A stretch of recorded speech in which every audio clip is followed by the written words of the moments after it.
Like many TikTokers in the creative communities, I have recently discovered the trend of the artist way by Julia Cameron.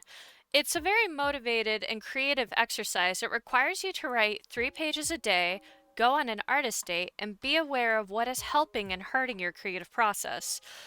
Along with this are questions, exercises, and chapters of mindfulness. In week 3, a more intense activity was revealed called detective work. This was a sheet of questions that was 20 questions long and made you reflect on your inner child, parts of yourself you typically ignored, memories trapped underneath funny dog memes that replay in your head from time to time, existential thoughts about the universe, and flashbacks to what that douchebag used to call you in the hallways in 7th grade. I took my time with this activity sheet. I commented on the memories that I had watching Kuropi on my parents' bed while eating Freeze Pops. The time I played Habbo Hotel on the family computer and learned what boba truly meant. The many communities I've joined throughout the years through LiveJournal, DeviantArt, YouTube, Gaia Online, MySpace, and eventually Tumblr, such as Shadow the Hedgehog, Invader Zim, Portal, the EDM community, and My Little Pony. Then there was a question that stuck out to me. If it didn't sound so crazy, I would. As I read the question to myself, I instantly started typing. It was as if my brain went on full autopilot. Make a video essay about an underappreciated character in the Undertale universe and fandom. Discuss a character who had one of the best character arcs I've ever seen in a video game. A character who went through literal hell and continues to do so to this very day.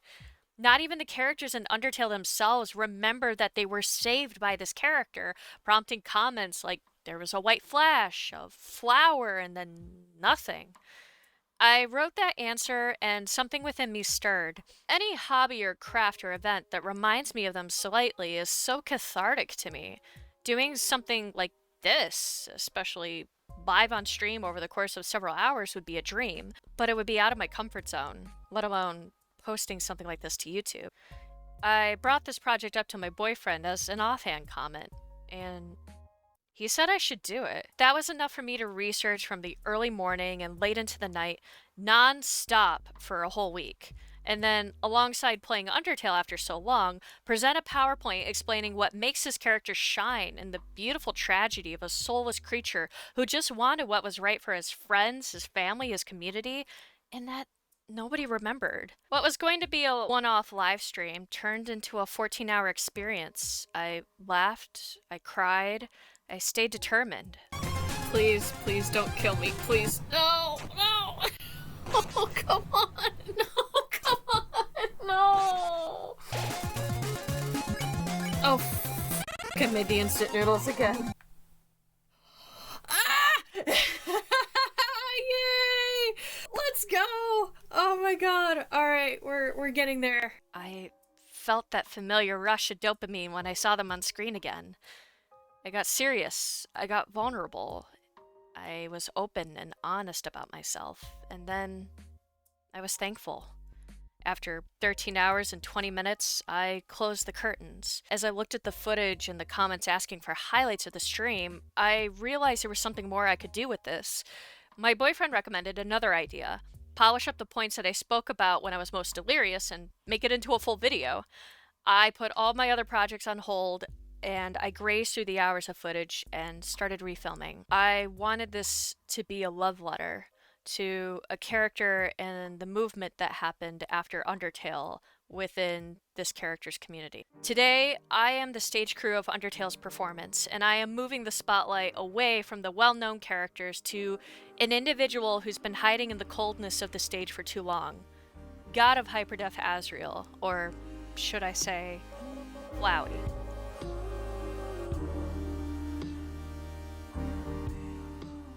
My name is Amanda. I go by Hyperdeath-Kisses.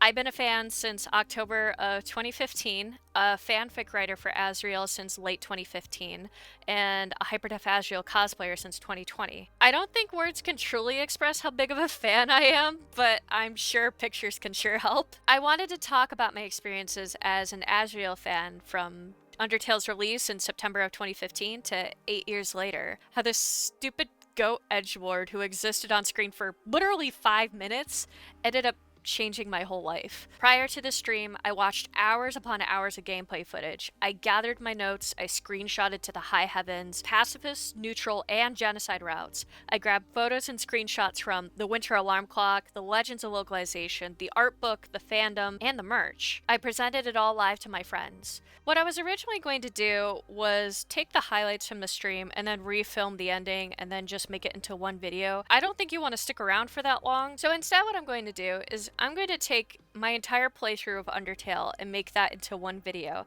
If you want to watch that video, feel free to check out the description below. What I am going to do is I'm going to take the specific sections of the game that are highlighted in my PowerPoint presentation, and of course my PowerPoint presentation itself, and keep that within this video.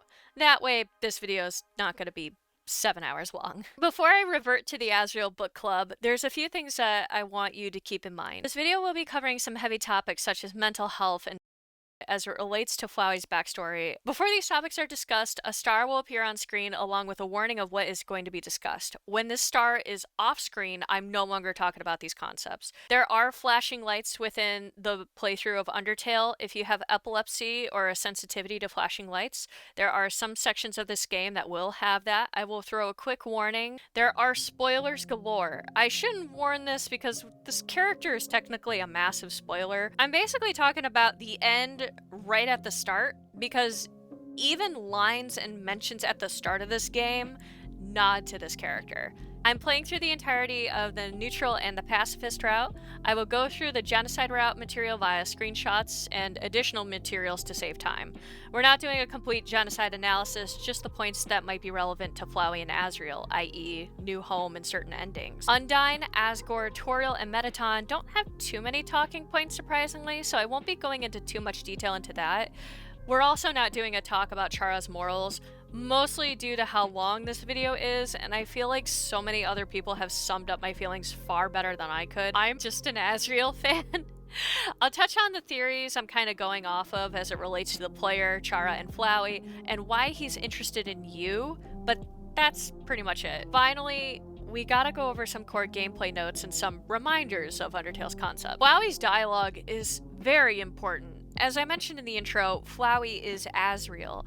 All of Flowey's lines are lines from a soulless Asriel. The phrasing and words interspersed throughout his chatter pertain so much to his thoughts, his feelings, and who he is as a person. This also comes into play with fan interpretation as well. Determination is the will to live. Humans naturally possess it, but monsters don't have it naturally. Whenever a player reaches the game over screen, they are reminded of this determination, and that's how you return to your save point. When a monster has determination, things go to hell in a handbasket.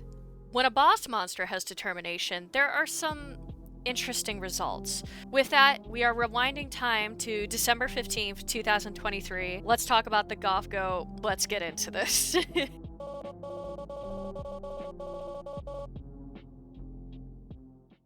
Done. Alright. Put a pin on this name screen because we're going to come back to this. Howdy. I'm Flowey. Flowey the Flower. You're new to the underground, aren't you?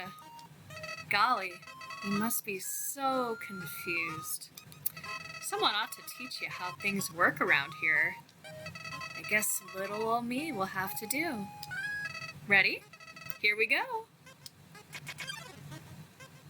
See that heart? That is your soul, the very culmination of your being. Your soul starts off weak, but can grow strong if you gain a lot of love. What's love you stand for? Why, love, of course. You want some love, don't you? Don't worry, I'll share some with you. What a nice fellow. Down here, love is shared through little white friendliness pellets.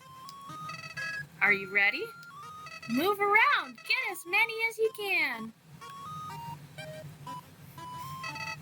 Hey, buddy, you missed them.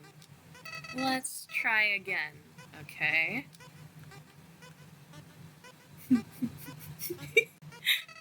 Is this a joke? Are you brain dead? Run into the bullets. Friendliness pellets.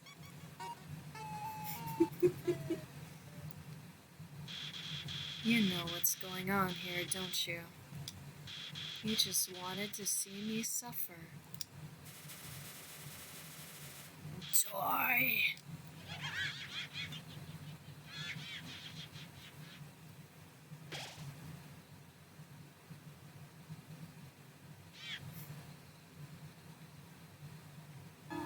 What a terrible creature, torturing such a poor, innocent youth. Ah, do not be afraid, my child. I am Toriel, caretaker of the ruins. I pass through this place every day to see if anyone has fallen down. You are the first human to come here in a long time. Come, I will guide you through the catacombs. This way. And what if I told you that, we're already getting into PowerPoint points already. First thing with this name screen, if you've played the game before, you know if you put in particular names, there'll be different phrases that come up depending on what name you put in. A lot of these names, they will actually just straight up say, no, you can't have this name. So these particular names, if you try to choose the word Flowey, he very specifically says, I already chose that name. That was not given to him. That was a name that he chose. Asriel, interestingly enough, is followed by silence. Now, we could interpret this as he did, or this could be like Flowey kind of hurt from this. Really? You're trying to name yourself after me? What? So, right off the bat, honestly, the best introduction to a game like this, because in all of the advertising, you can make friends. You could flirt with them. You could do this, you could do that, you could do this. And this is the first character that greets you. The most innocent looking character in the world. That's just like, hi, I'm here to help you out. Someone ought to teach you how things work around here. But the thing he does end up teaching you is his morals, which is kill or be killed. If you try to be friends with everyone around here, you're going to get killed. That's technically true if you don't play your cards right. It's just interesting because this kind of goes against all the advertising that you get right off the gate. Funnily enough, if you decide to reset the game at this point, which is kind of a funny concept because you get to hear and you're like, wait, no, that's not how the game is. Flowey actually gets offended and he's just like, why did you make me reintroduce myself? That's rude. And then he follows up with the line, someone ought to teach you proper manners. Additionally, this is the introduction of the concept of your soul, which has determination. It grows stronger with high LV, or levels of violence, or love, as Flowey puts it. And the higher your love is, the higher your power. Super duper interesting because there's a lot of stuff down the road pertaining to that. Also, yeah, Toriel, you just flamed your son. She doesn't know, but it's still really funny. It's like when a bully picks on you at the playground and then, like, his mom or her mom, like, comes over and, like, pulls him away by the cheek, like, no, stop doing that, quit that. Additional notes, yay! Falling on those golden flowers earlier are super important to your character as a whole and how Flowey reacts to you when Flowey sees you for the first time, so definitely put a pin in that. I love the bullets line, the bullets changing into friendliness pellets.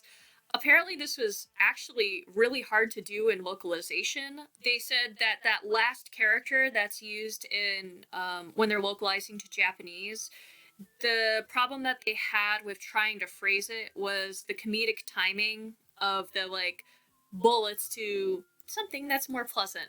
And then the change very specifically at the end where, like, if you didn't notice it, you'd be like, oh, it's that phrase. But then, like, rewatching it, you're like, oh, yeah, okay.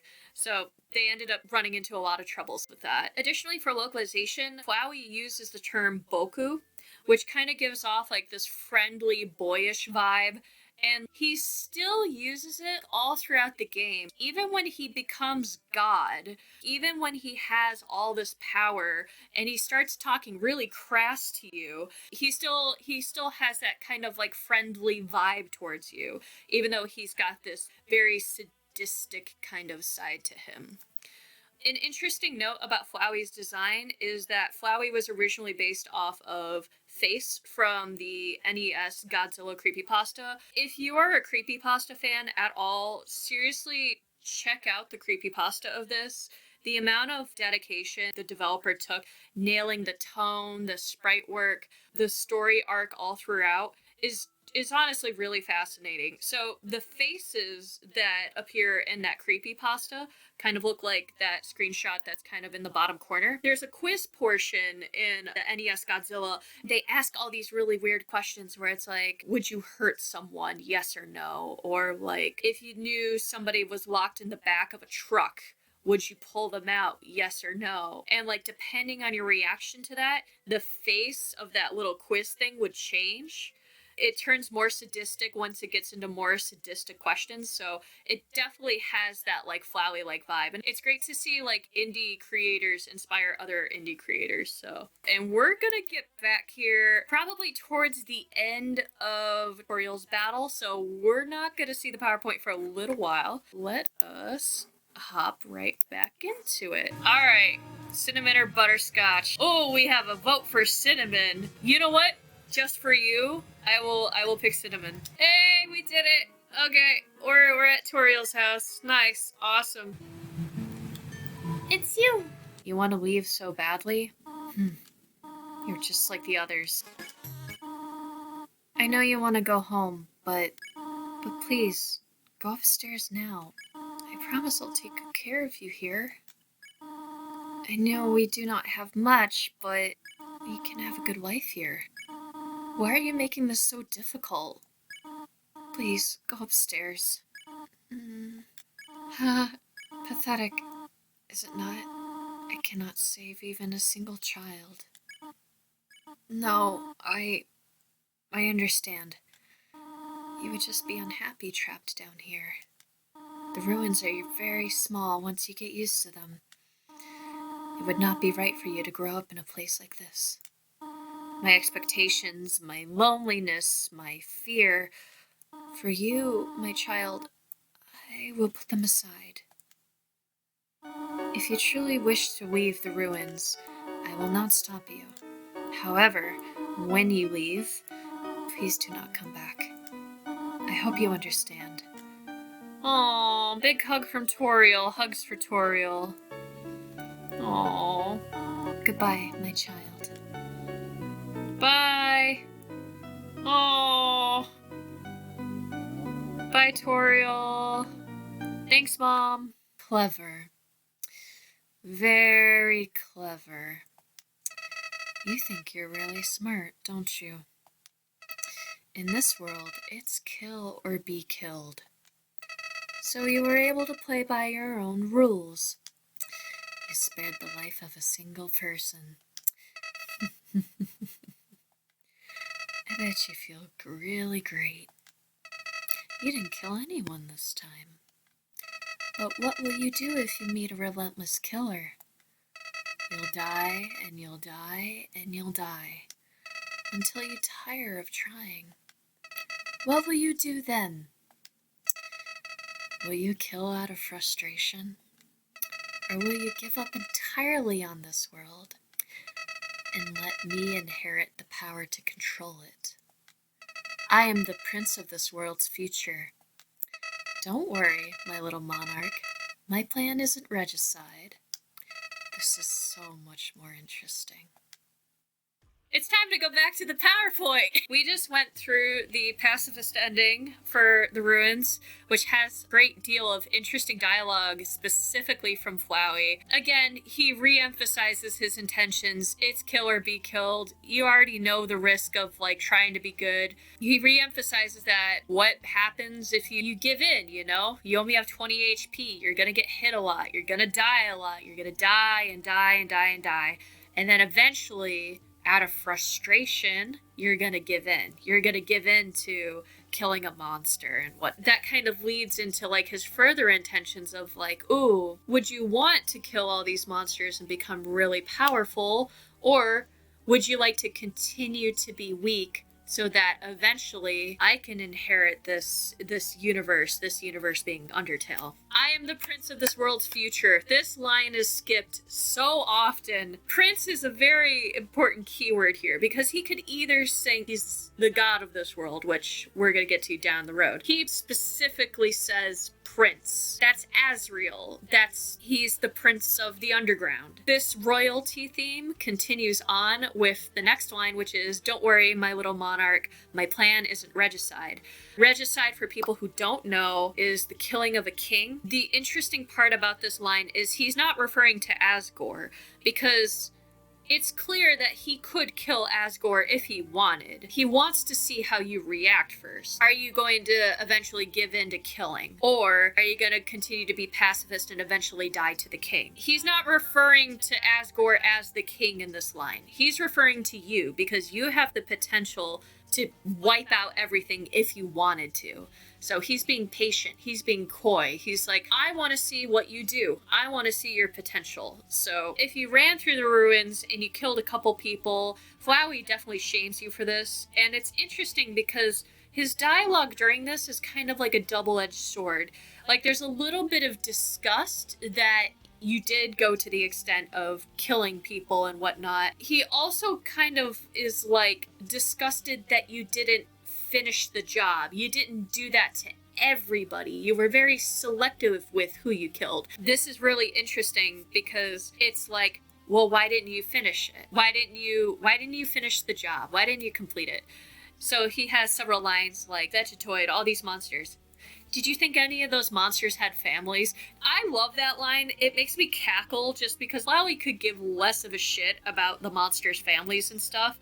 Oh, those monsters had families, you know. Could have been somebody else's Toriel. Selfish brat. Like, I love that, like, kind of scathing sarcasm. If he killed Toriel. Flowey is especially scathing with these comments because you went through the entire... You understand what the mercy button does. You understand what the act button does, but you don't push on it further. He's especially scathing where he's like, I hope you like your choice. And he emphasizes the word choice. After all, it's not like you could just go back and change fate. She tried so hard to save you humans. She couldn't even save herself. All of his dialogue is a big stab to anybody who killed Toriel. The best part is it's timed in such a way where you could go back and change fate. You could. That's why he's prompting you so early in the game. Do you want to commit to this choice? Do you want to live with the fact that you killed Toriel, or do you want to go back and change it? That was really well played on Toby Fox's end for that sort of mechanic. She couldn't even save herself. Please put a pin in this because there's some really interesting dialogue that comes out post-game with the alarm clock. Flowey definitely has this really harsh criticism of Toriel, and like, I know that's part of his soulless side, but it just, later on with the alarm clock stuff, it is absolutely heartbreaking. What if you kill Toriel more than once? What if you are that freak? If you kill her twice, he definitely has some like, wow, you're really f***ed up, aren't you? He's almost like kind of excited that you actually went back and you tried again. Oh, you just can't get enough, can you? You disgusting animal. The third time, he has a line, that same mentality of like, wow, you just wanted to do it again, don't you? He says, you kind of remind me of myself. And this is definitely playing into the idea that he has reset the timeline so many times by himself. And he wanted to see these different outcomes. Okay, well, I did this, and okay, well, they died. Okay, well, let's reset again. What if I did this, this, and that, and I killed him again? I really like that line a lot. If you spare her and then reset and then kill her, he has that same kind of tone again where it's like, wow, you're utterly repulsive. You murdered her just to see what would happen. He has a follow-up line, which I will address in this slide. Do you think you're the only one with that power? You get this dialogue when you kill Toriel after resetting. In a different ending, if you, like, kill Toriel at first and then you spare her, this is the sort of outcome you get. Where Flowey recognizes what you did. He knows what happened. Don't act so cocky. I know what you did. You murdered her. And then you went back because you regretted it. Do you think you're the only one with that power? The power to reshape the world purely by your own determination. The ability to play God. The ability to save. I thought I was the only one with that power, but I can't save anymore. More god symbolism. This is definitely going to be playing more later down the road. Definitely that line with determination. Determination, again, is the will to live. This will to live keeps you from having a full game over and dying. Pop right back up at your save point. You're able to do stuff again, la-di-da-di-da. Because of your determination, you're also able to reset the timeline. You're able to save over the game, which is a power that Flowey used to have. But now that we have control over the save files and the determination, Flowey doesn't have that power anymore. So what if you just straight up murder everything? He has some really interesting lines. You're not really human, are you? No, you're empty inside, just like me. That is pertaining to the fact that your character is a husk, just a body holding a soul. But beyond this body, there is a player controlling everything, and you are that player. You're not really human. You're a player. You're empty inside, just like me. Unable to feel.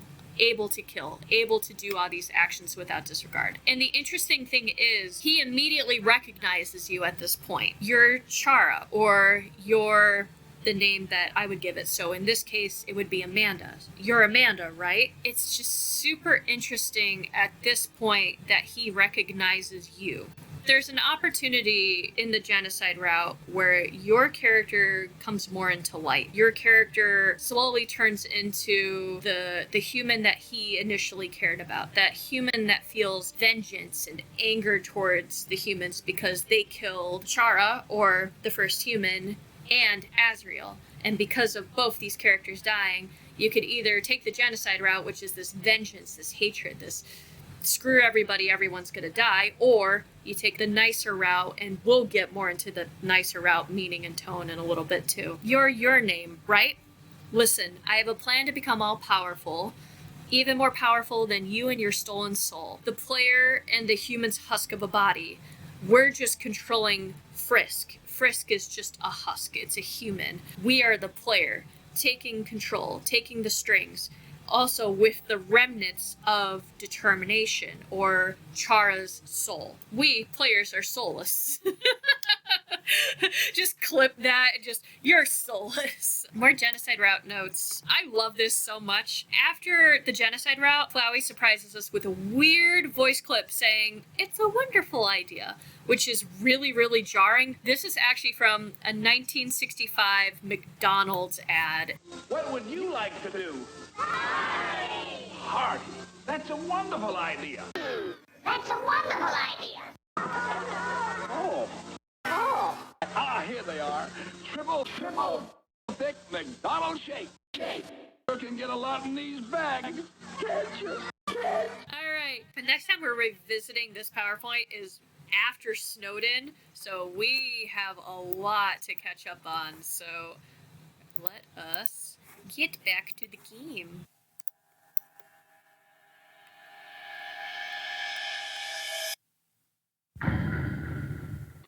I'm Sans. Sans the skeleton. It's Sans Undertale, everybody.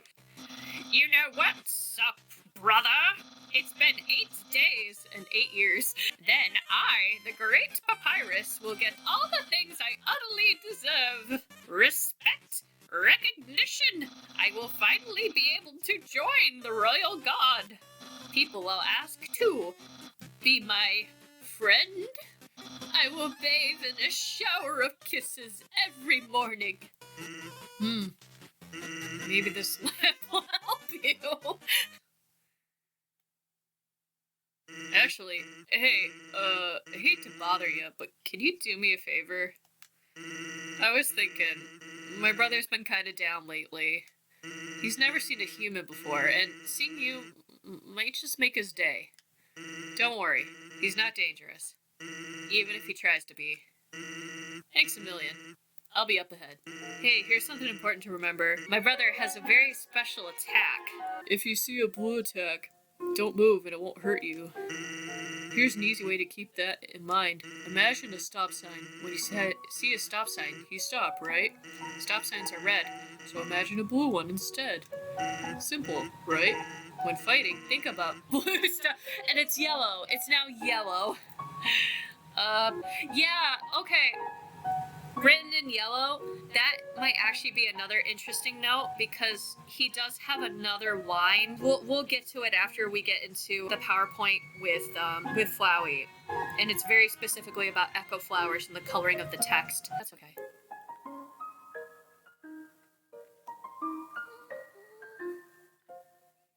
Oh shit. All right. Oh no, no. Oh, I'm like moonwalking. No. Yay! Purple. Even when he felt trapped, he took notes and achieved the end of a ball. What do you mean? What do you mean? the end of ball. You are awarded 2G. Thank you. It's a note from Papyrus. Human, please enjoy the spaghetti.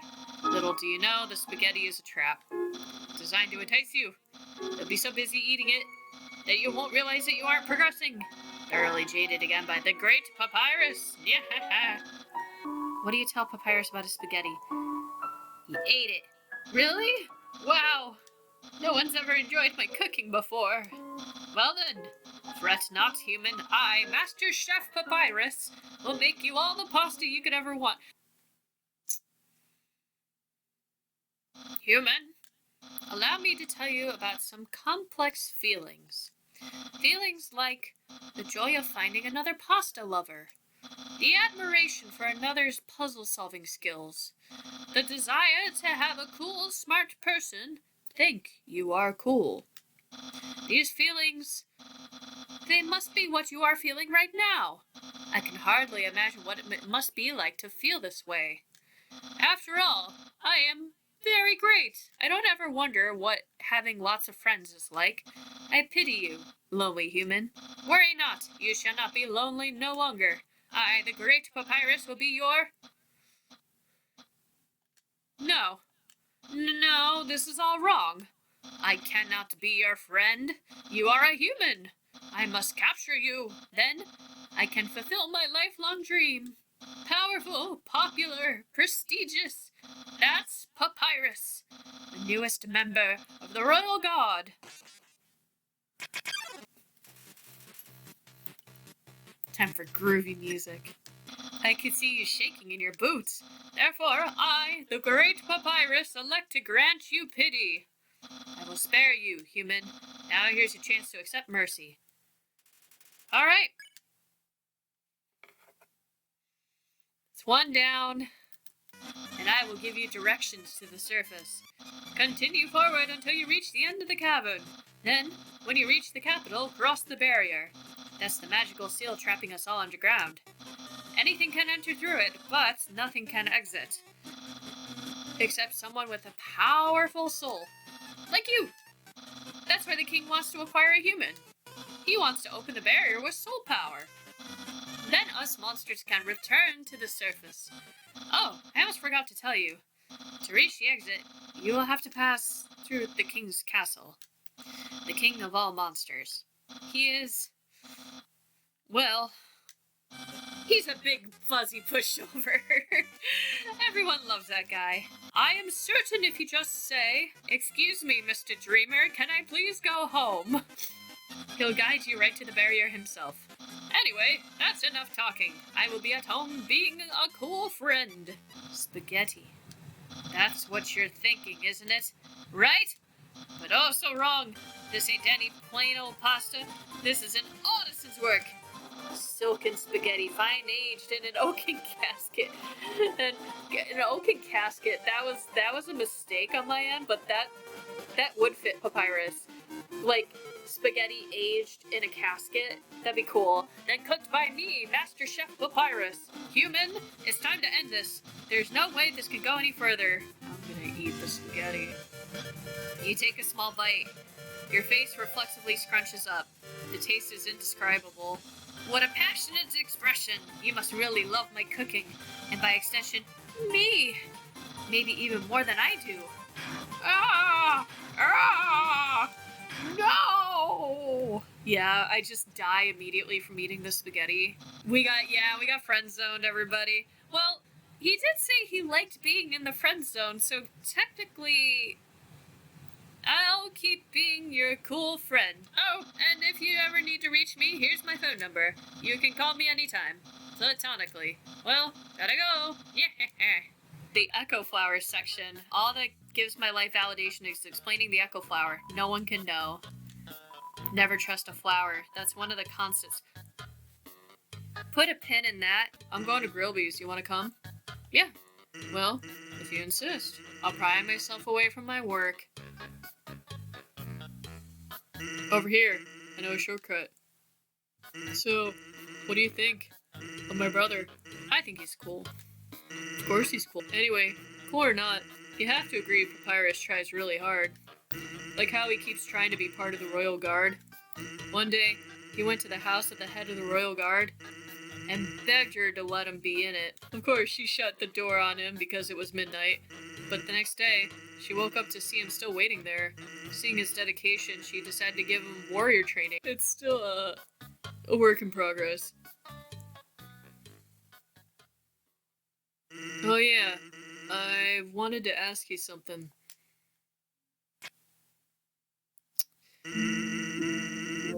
Have you ever heard of a talking flower? Yeah, so you know all about it. The Echo Flower. They're all over the marsh. Say something to them, and they repeat it over and over. What about it? Well, Papyrus told me something interesting the other day. Sometimes, when no one else is around, a flower appears and whispers things to him. Flattery, advice, encouragement, predictions. Weird, huh? Someone must be using that Echo Flower to play a trick on him. Keep an eye out, okay?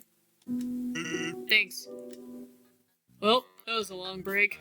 I believe I let you pull me away from work for that long. We're back to PowerPoint slides. Let's talk about Papyrus. So now that you got kind of the tone of his character, there's a really interesting dynamic between Flowey and Papyrus, especially with the lines that we just talked about with the Echo Flower and stuff. And it's weird. This could either be Flowey's just trying to with Papyrus, just trying to get like different reactions out of him and stuff, or this kind of blissful ignorance that Papyrus has is kind of similar to like Asriel's kind of blissful ignorance, like when he was still Goat Boy. Maybe this is a reflection of how he used to be, or he's just around with Papyrus for the sake of around with Papyrus. And the most interesting part is all throughout this game, it's a known thing that Papyrus eats spaghetti, but it's not his favorite food. There was a specific Tumblr post that went over what is Papyrus's favorite food, and everyone kept saying spaghetti, but he's like, no, I only like spaghetti because everyone else likes it, so I make it for them, and because I make it for them, everyone assumes that I like spaghetti. No, his favorite food is oatmeal with dinosaur eggs, and the only person who knows this is Flowey, which is absolutely insane. The next interesting thing is that during the alarm clock sequence, which came out during the 5th year anniversary, Papyrus actually makes a matching scarf for Flowey. And, like, he goes to show off the matching scarf, and then Flowey disappears. Look, Asgore, matching red scarves. Matching with whom? Me and... Where'd he go? This ribbon? Who cares who gave it to me? I haven't lost the right to be snug, have I? You're jealous. Just the fact that he's so smug about the little gift that he got from Papyrus is such an interesting, sweet action. If you get through the neutral route, you start to kind of loop the neutral route's ending. Flowey would start to go on this little banter of, are you trying to start the Flowey fan club? Because if you want to join that, you're gonna have to talk to Papyrus. He specifically calls him out of all these possible characters. And there's some really interesting dialogue pertaining to Sans with Flowey here that I'm going to explain later on in the PowerPoint presentation. Yeah, there's a sense of appreciation from Flowey to Papyrus, but in a really weird way. This dynamic never really, like, goes anywhere. Because, like, yeah, there's definitely times where Flowey influences Papyrus to get everybody in the same room together so that he could take all their souls. But at the same time, too, why would he, like, take the time to remember the dinosaur eggs thing with the oatmeal?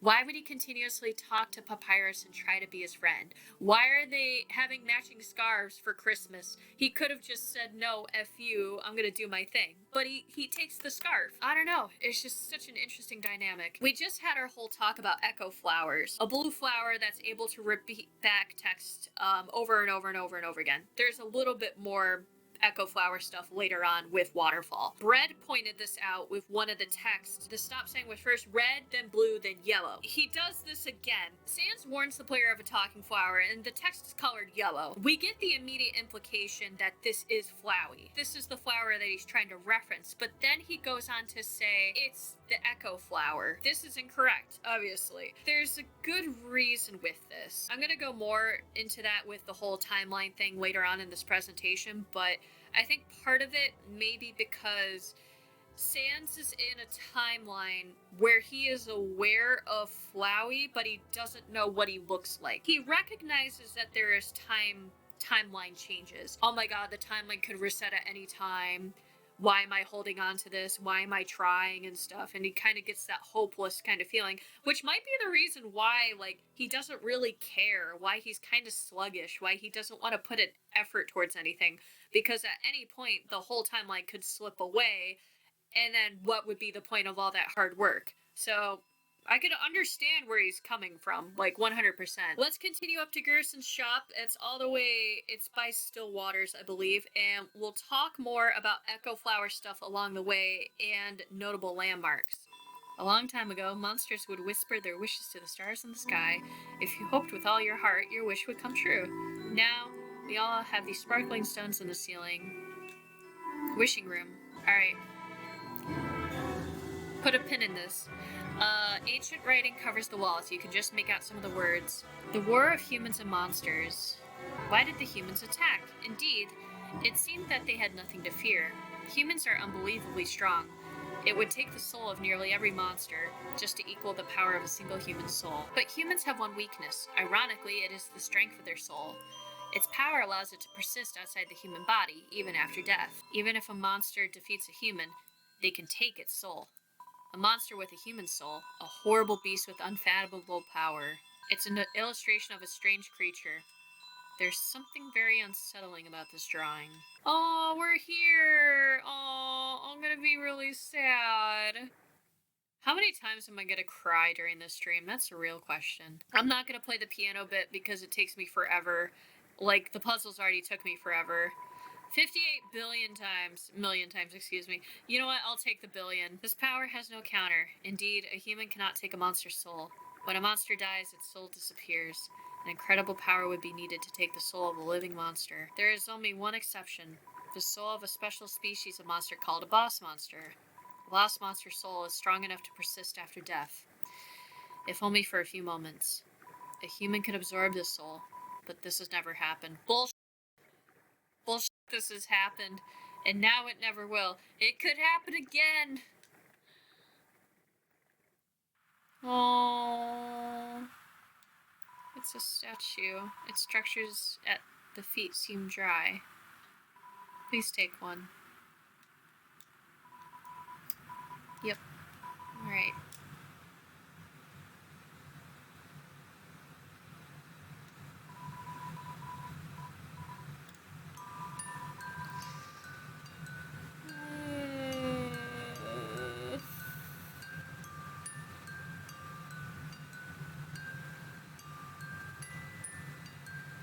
Oh, here it is.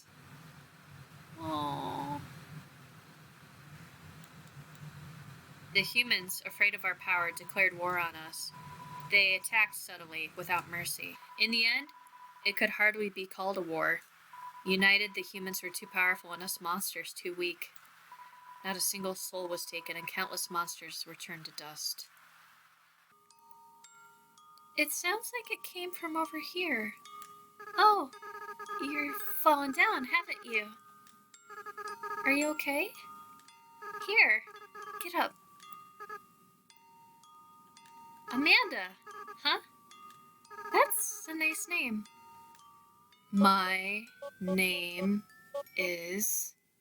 Oh my goodness gracious. We're continuing with more Echo Flower stuff. There are a series of Echo Flowers that these flowers are coming up very soon. In the normal pacifist route, if you interact with the flowers, you have a conversation that says, if I say my wish, you promise not to laugh at me?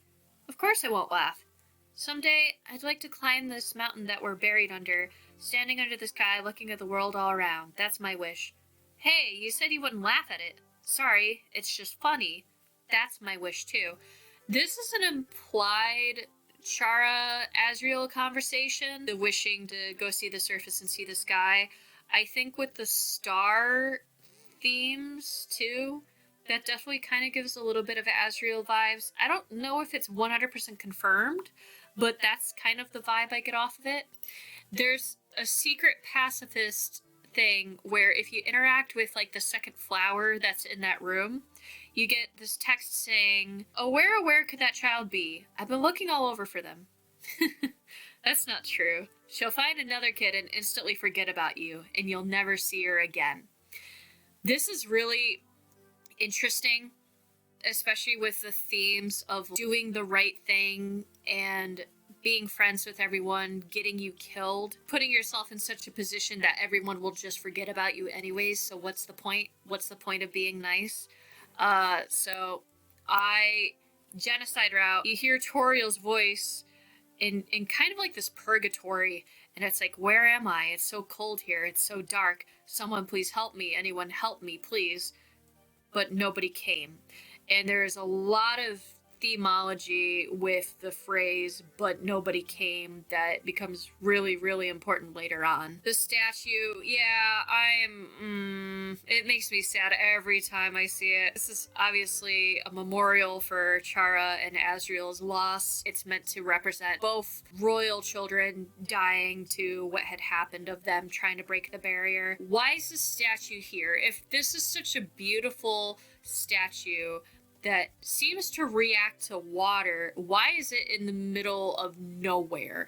Put a pin in this, because there's a good comment about that. The song that plays from the music box is Memory, which is his theme, but slower, his referring to Asriel. The reward for playing this right is dogs, so that's why I'm not going to finish the puzzle. So we're not done with Waterfall. There's a bunch of lore spread out throughout the walls that are talking about human souls and monster souls, really emphasizing that boss monsters' souls are strong enough to persist after death if merged with the human soul.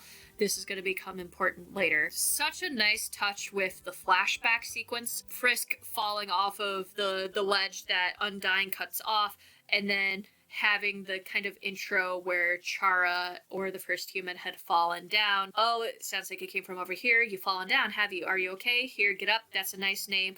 And then that tone shift right at the end, because in the True Lab, they say it's a voice we've never heard before, but we've obviously heard this voice right here. Keep an eye on that voice, it might come back. The Delta Room meeting. So Gerson has this long conversation in the shop. So, oh yeah, the prophecy. Legend has it, an angel who has seen the surface will descend from above and bring us freedom. Lately, the people have been taking a bleaker outlook, calling it the winged circle, an angel of death, the harbinger of destruction, waiting to free us from this mortal realm. In my opinion, when I see that little circle, I just think it looks neat. So the triangles represent the monsters, and then the circle with the wings represents this sort of angel. You could take that either route. You being the angel of death through this genocide route, or Asriel being the angel of death with his final form. And of course, this is really dependent on what route you take. This Deltarune is around everywhere. It's in the kingdom. It's in the ruins. It's in some shops. It's on some posters. It's on Toriel's, like, little insignia. So just an interesting note. There's actually not a lot until, like, the end of the neutral route. So we're going to be playing for a while. Hurt, beaten, and fearful for our lives, we surrender to the humans. 7 of their greatest magicians sealed us underground with a magic spell. Anything can enter through the seal, and only beings with a powerful soul can leave. There is only one way to reverse this spell. If a huge power equivalent to 7 human souls attacks the barrier, it will be destroyed. But this cursed place has no entrances or exits. There is no way a human could come here. We will remain trapped down here forever. You hear a passing conversation. If I say my wish, you promise you won't laugh at me? You hear a passing conversation. Of course I won't laugh. Someday, I'd like to climb this mountain we're all buried under. Standing under the sky, looking at the world all around. That's my wish. You hear laughter. Hey, you said you wouldn't laugh at it. Sorry, it's just funny. That's my wish too. However, there is a prophecy. The angel, the one who has seen the surface, they will return and the underground will go empty.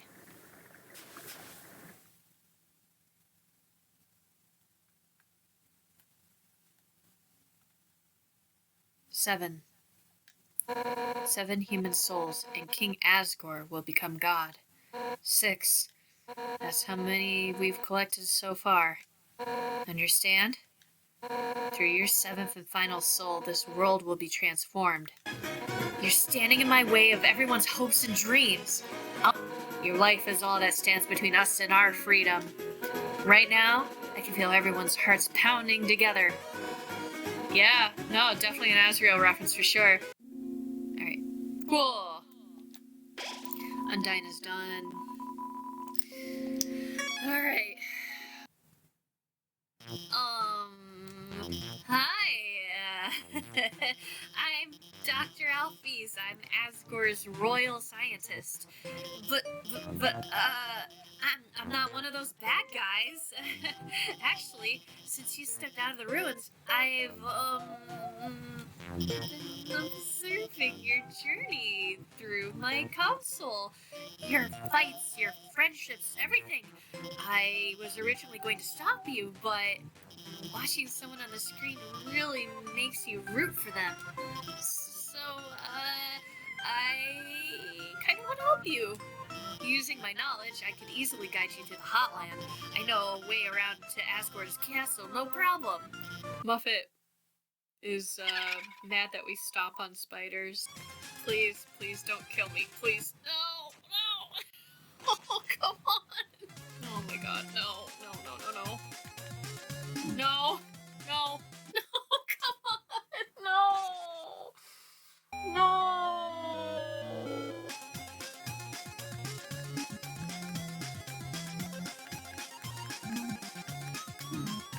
Okay, it's fine, it's fine.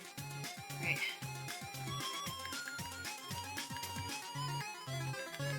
Oh, come on, get me up there, get me up there. Please, please, please, please, please, please.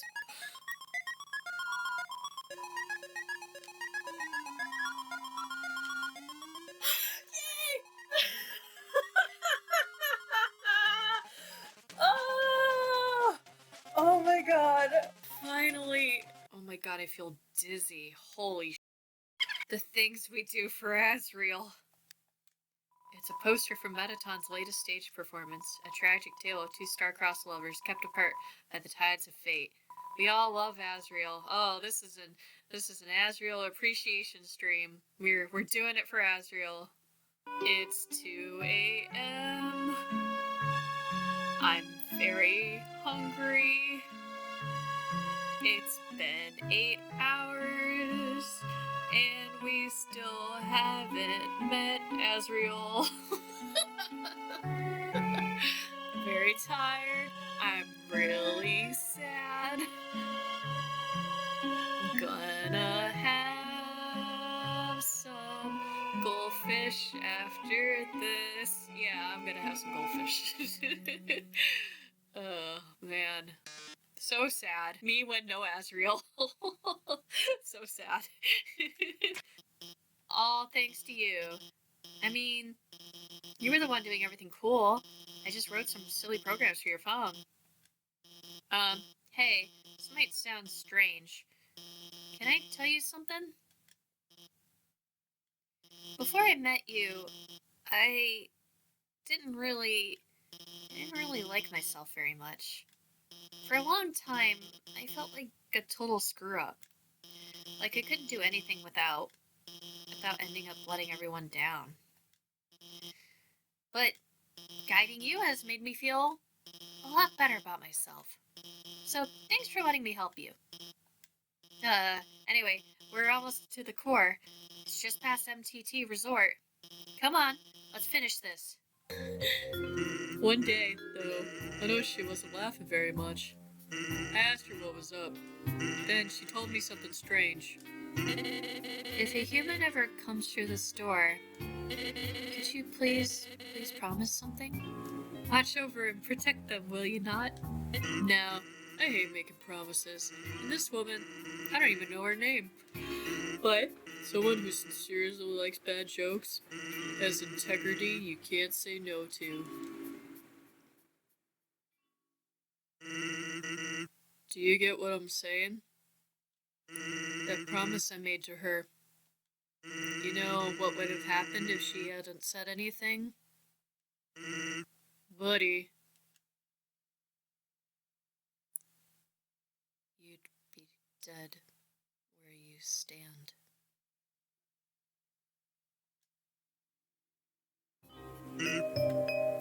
Hey, lighten up, bucko. I'm just joking with you. Besides, haven't I done a great job protecting you? I mean, look at yourself. You haven't died a single time. No. Oh, yes, we gotta talk about the fountain. There's no slide for this. There's an inscription on the fountain. Royal Memorial Fountain, built in 21X. Metaton added last week. You remember that statue that was in Waterfall? So Metaton may or may not have desecrated a memorial. Yeah, that's a little awkward. Oh yes, there you are, darling. It's time to have our little showdown. It's time to finally stop this malfunctioning robot. Not malfunction, reprogramming, get real. This was all just a big show. An act. Alphys has been playing you for a fool the whole time. As she watched you from the screen, she grew attached to your adventure. She desperately wanted to be part of it, so she decided to insert herself into your story. She reactivated puzzles, she disabled elevators, she enlisted me to torment you. Also, she could save you from the dangers that didn't exist. Also, that you would think she's a great person. No, she's not. And now, it's time for her finest hour. At this very moment, Alphys is waiting outside the room. During our battle, she will interrupt. She'll pretend to deactivate me, saving you one final time. Finally, she'll be the heroine of your adventure. You'll regard her so highly, she'll even be able to convince you not to leave. Or not. You see, I've had enough of this predictable charade. I have no desire to harm humans, far from it, actually. My only desire is to entertain. After all, the audience deserves a good show, don't they? And what's a good show without a plot twist? Hey, what's going on? The door just locked itself. Sorry, folks, the old program's been cancelled. But we got a finale that will drive you wild. Oh my god. Real drama, real action, real bloodshed. In our new show, Attack of the Killer Robot.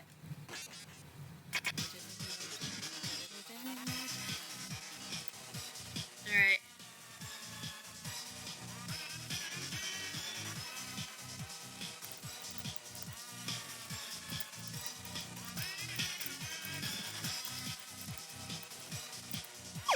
There we go. Perfect. Besides, you've proven to be very strong. Perhaps even strong enough to get past Asgore. I'm sure you'll be able to protect humanity.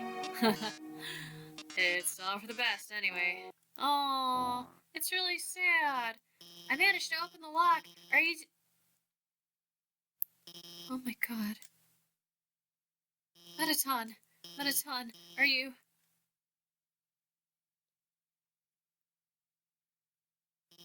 Thank God it's just the batteries.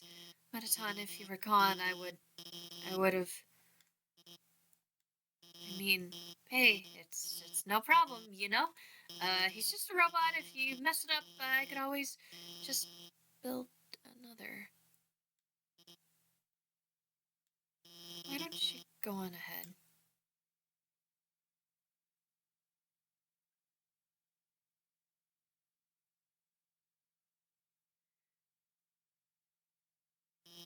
Sorry about that. Let's keep going. So you're about to meet an Asgore, huh? You must be pr pretty excited about it, huh? You finally, you finally get to go home.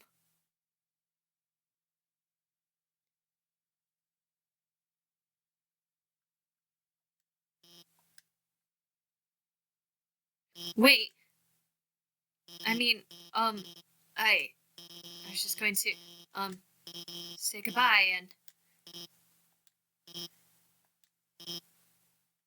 I can't take this anymore. I, I lied to you. A human soul isn't strong enough to cross the barrier alone. It takes at least a human soul and a monster soul. If you want to go home, you'll have to take his soul. You'll have to kill Asgore.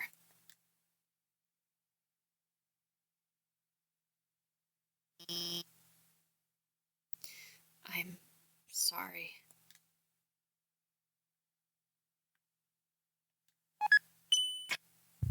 I can't wait till we get to True Lab. There's so much I want to talk about, especially with Alphys. Holy moly. You just gotta believe. Long elevator.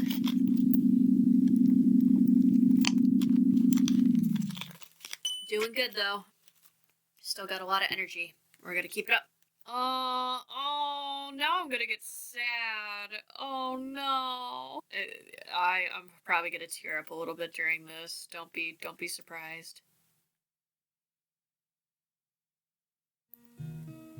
Oh.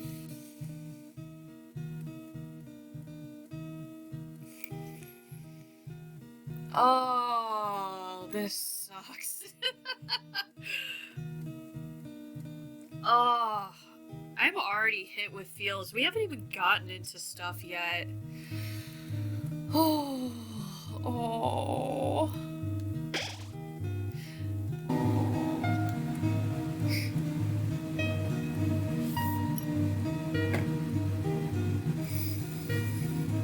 Oh, we gotta be strong. We gotta be strong.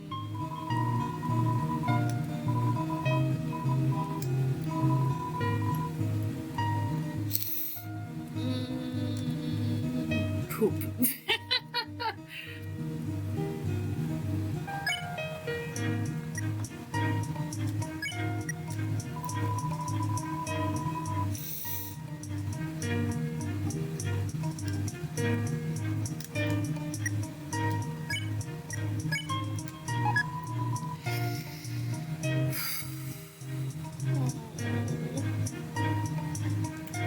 It's drawing of a golden flower.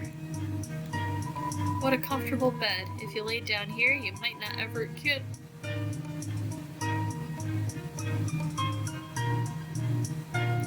Oh, I'm gonna cry. Oh. It's a twin-size bed. There are a lot of striped shirts in here.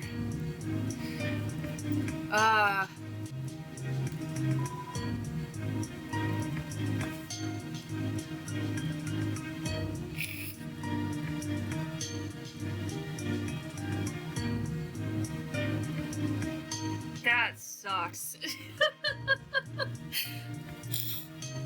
Oh, that really sucks. So, this section I ended up bawling my eyes out, and this is such a simple line, dusty toys.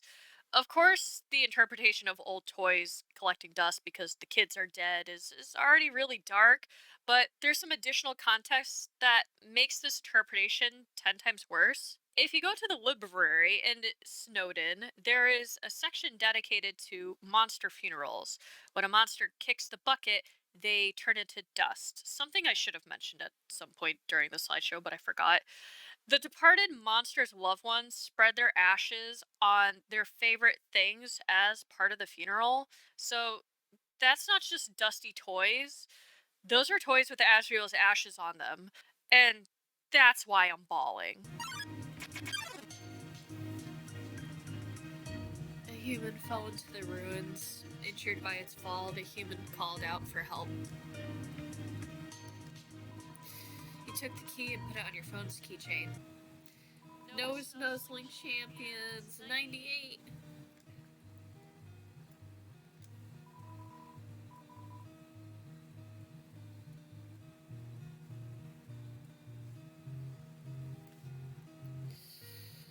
Oh. Despite everything, it's still you. Asriel, the king's son, heard the human's call. He brought the human back to the castle. There are photo albums, scrapbooks, books on how to make tea. Oh, so the golden flower tea, it's not just like he put flowers in a tea, like he learned how to make it himself. That's really cool. Asriel and the human became siblings. The king and queen treated the human child as their own. The underground was filled with hope.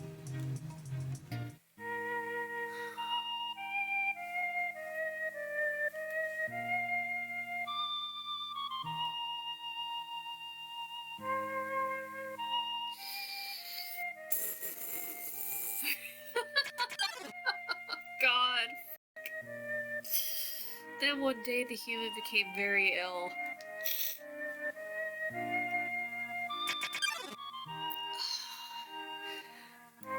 The sick human only had one request: to see the fires from their village. There was nothing we could do. Yeah, it just, oh. It's, I'm a mess. The next day, the human died. Asriel, racked with grief, absorbed the human soul. He transformed into a being with incredible power.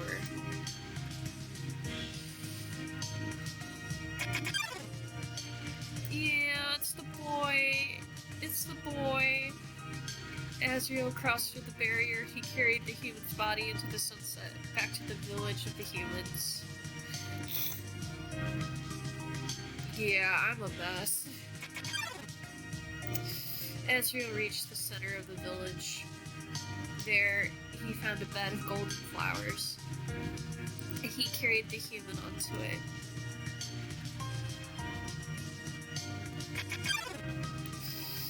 Suddenly, screams rang out. The village saw Asriel holding the human's body. They thought that he had killed the child.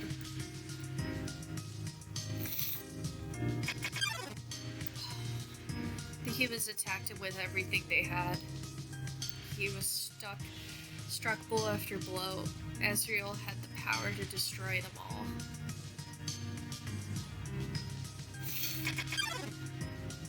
But Asriel did not fight back. Clutching the human, Asriel smiled and walked away.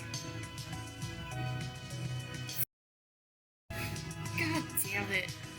God damn it. Wounded, Asriel stumbled home. He entered the castle and collapsed. His dust spread across.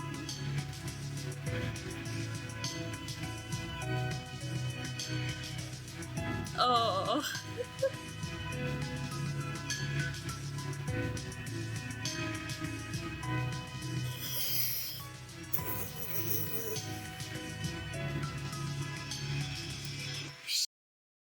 We're not even at the ending. I probably have black eye makeup all over my face right now. That would be hilarious. I have like more of an angsty emo look. The kingdom fell into despair. The king and queen had lost 2 children in one night. The humans have once again taken everything from us.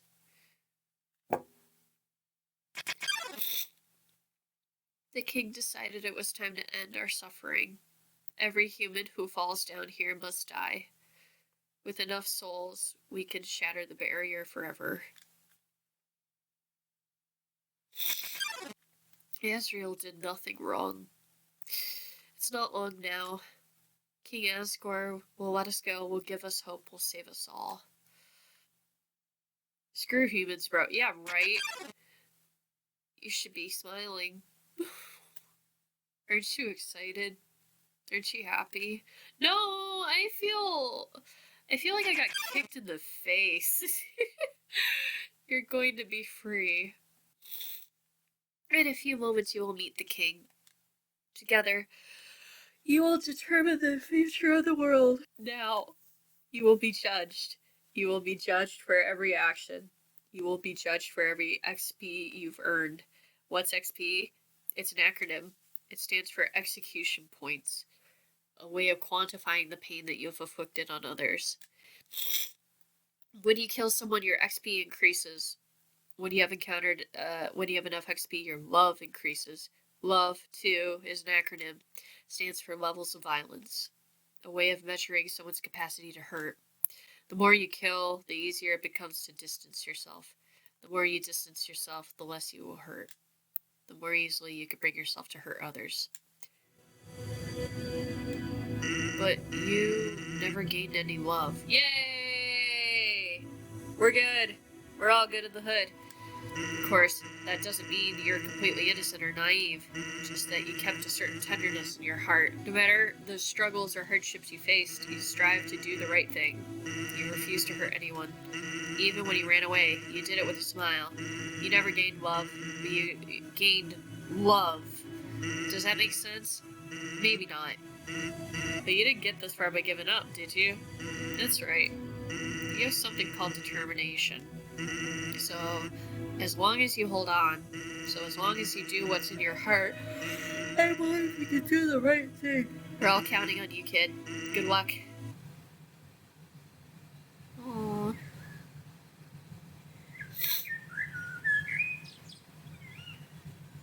Oh, Asgore. Dum-de-dum. Oh, is someone there? I have almost finished watering these flowers. Here we are. Howdy. How can I... Oh. I so badly want to say, would you like a cup of tea? But you know how it is. Nice day today, huh? Birds are singing, flowers are blooming. Perfect weather for a game of catch. You know what we must do. When you are ready, come into the next room. I realized something. I'm sorry. I actually have to go back for one quick thing. We need to grab the dagger. Because it is going to speed up the fight a little bit. I know that's kind of like a no-no, but it will speed up the fight for attacks and stuff. So I'm going to grab that really quick. But if you pick up the dagger in this run... Okay, it's a worn dagger, alright? In the genocide route, it's real knife. Now, note the description of this, okay?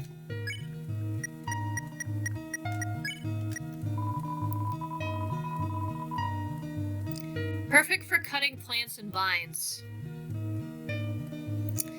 That has some really dark implications. Definitely leaning towards genocide route stuff. Alright. Oh my god, what was my time on that?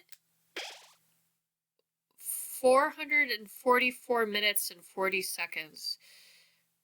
So several hours. Okay. It was nice to meet you. Goodbye. Alrighty.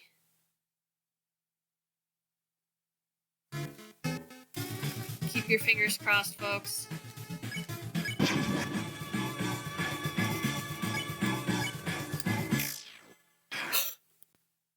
Holy. Oh, first try. Oh, let's go. I remember the day after my son died. The entire underground was devoid of hope. The future had once again been taken from us by the humans. In a fit of anger, I declared war. I said that I would destroy any human that came here, that would use their souls to become godlike, and free us from this terrible prison. Then I would destroy humanity, and I would let monsters rule the surface in peace. Soon, the people's hopes returned. My wife, however, became disgusted with my actions. She left this place, never to be seen again. Truthfully, I do not want power. I do not want to hurt anyone. I just wanted everyone to have hope. But I cannot take this any longer. I just wanted to see my wife. I just wanted to see my child. Please, young one. This war has gone on long enough. You have the power. Take my soul. Leave this cursed place. We're gonna use mercy. Yay! After everything I've done to hurt you, you would rather stay down here and suffer than live happily on the surface?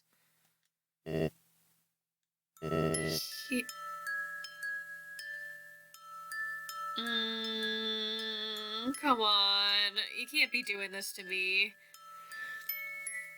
Human, I promise you, for as long as you remain here, my wife and I will take care of you as best we can. We can sit in the living room, telling stories, eating butterscotch pie. We could be like a family. Ah! I was ripped away too soon. Alright, it's Flowey time.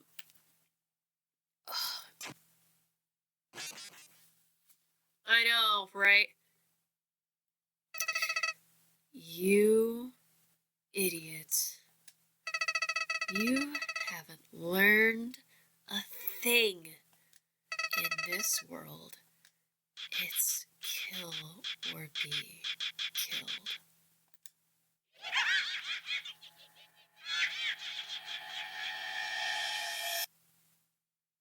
Oh, I forgot that it closed. I'm so used to the Switch version where it doesn't close, so I have to reopen it again.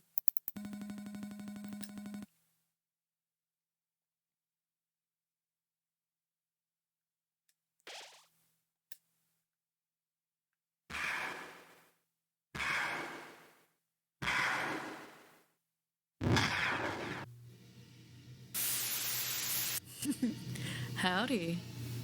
It's me, Flowey. Flowey the Flower. I owe you a huge thanks. You really did a number on that old fool. Without you, I never could have gotten past him. But now, with your help, he's dead. And I've got the human souls. Boy, I've been empty for so long. Feels great to have a soul inside me again. I can feel them wriggling. Aw, you're feeling left out, aren't you? Well, that's just perfect. After all, I only have 6 souls. I still need one more before I become God. And then, with my newfound powers, monsters, humans, everyone. I'll show them all the real meaning of this world. Oh, and forget about escaping to your old save file. It's gone forever. But don't worry. Your old friend Flowey has worked out a replacement for you. I'll save over your own death, so you can watch me tear you to bloody pieces over and over and over. What? You really think you can stop me?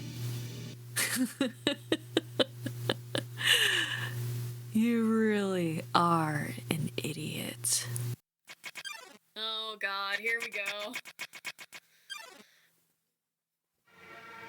No kidding though, just the sheer size and just the amount of color is batshit. There's a lot to this that I'll talk about after we finish the neutral route. Oh, how many times am I gonna die from this one? I'm gonna say 4. Alright. Oh,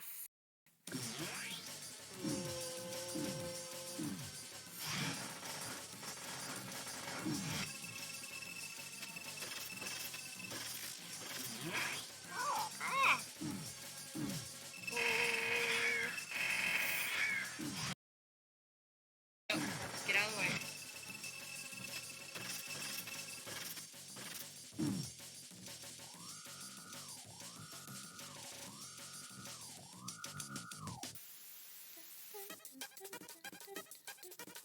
Oh.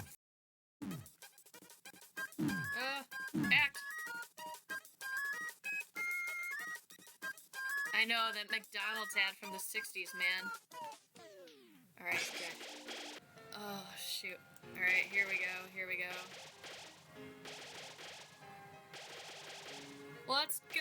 Oh, this song slaps. Yes!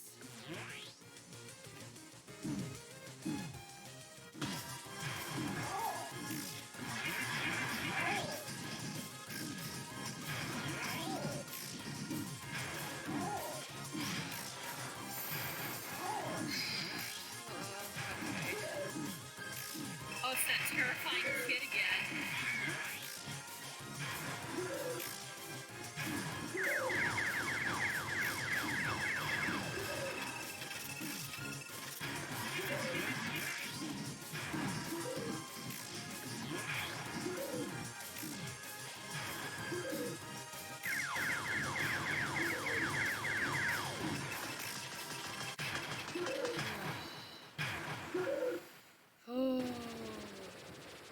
Okay, epilepsy warning, by the way. It's coming up here pretty soon. Oh god, I'm trying. GG, for sure. Oh, I'm trying. I still kind of struggle with this game a little bit. Muffet was hard, man. You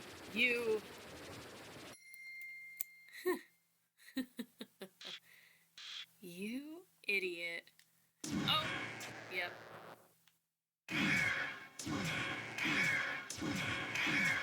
I know, that's crazy.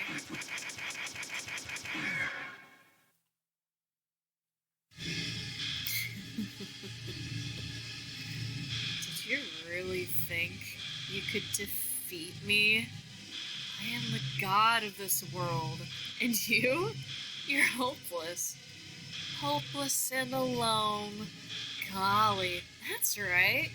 Your worthless friends can't save you now. Call for help, I dare you. Cry into the darkness. Mommy, Daddy, someone help me. See what good that does you. You called for help.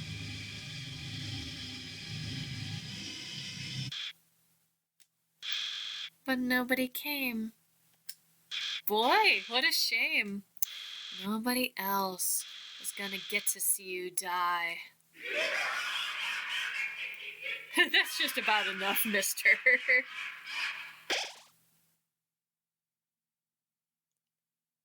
What? How'd you... Well, I'll just...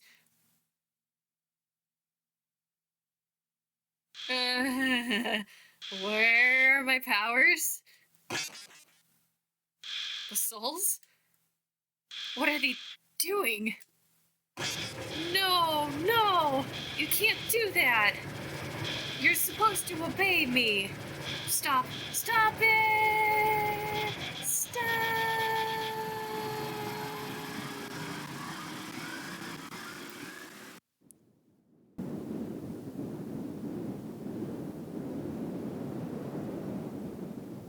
What are you doing? Do you really think I've learned anything from this? No. Sparing me won't change anything. Killing me is the only way to end this. If you let me live, I'll come back. I'll kill you. I'll kill everyone. I'll kill everyone you love.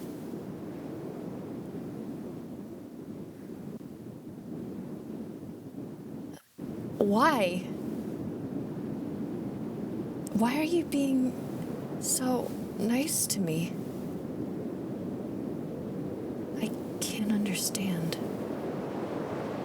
I can't understand. I just can't understand. We're at the neutral ending. Thank God. We're here. It's been... Oh my God. 7 hours, I think? Holy... Attention, human! I, the Great Papyrus, am now captain of the Royal Guard. It's everything I've ever could have dreamed of. Except, instead of fighting, we just water flowers. Oh, oh no. Well, that was kind of heartbreaking.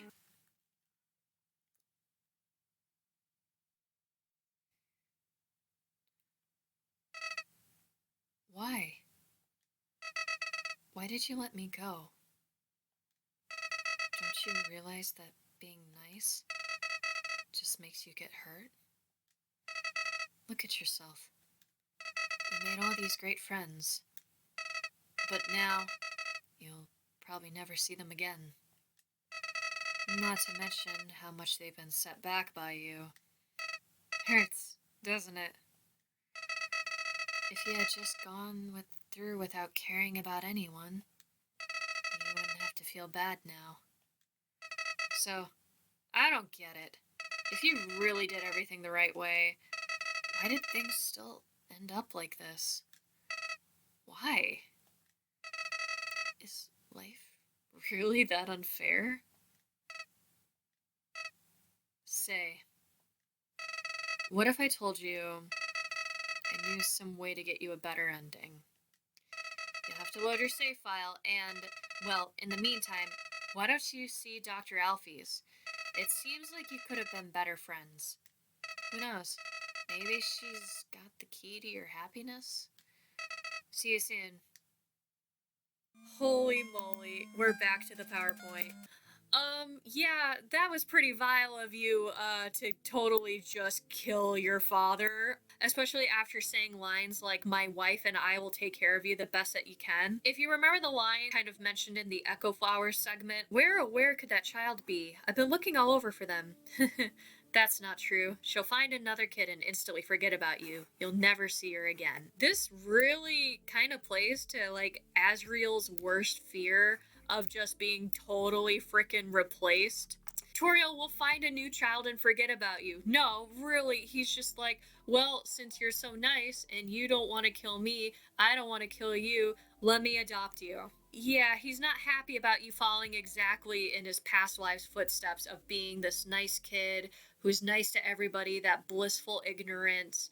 he wanted you to kill somebody. He wanted you to really take control of that power with the determination and with the save file itself. But you didn't do that. You went on to be a really good person instead. Additionally, if you kill Flowey during that segment where it's like mercy kill or whatever, if you go back to the Asgore fight, there's really, really heartbreaking lines. We'll take care of you, and it'll be just like Asriel, and it'll verse human again.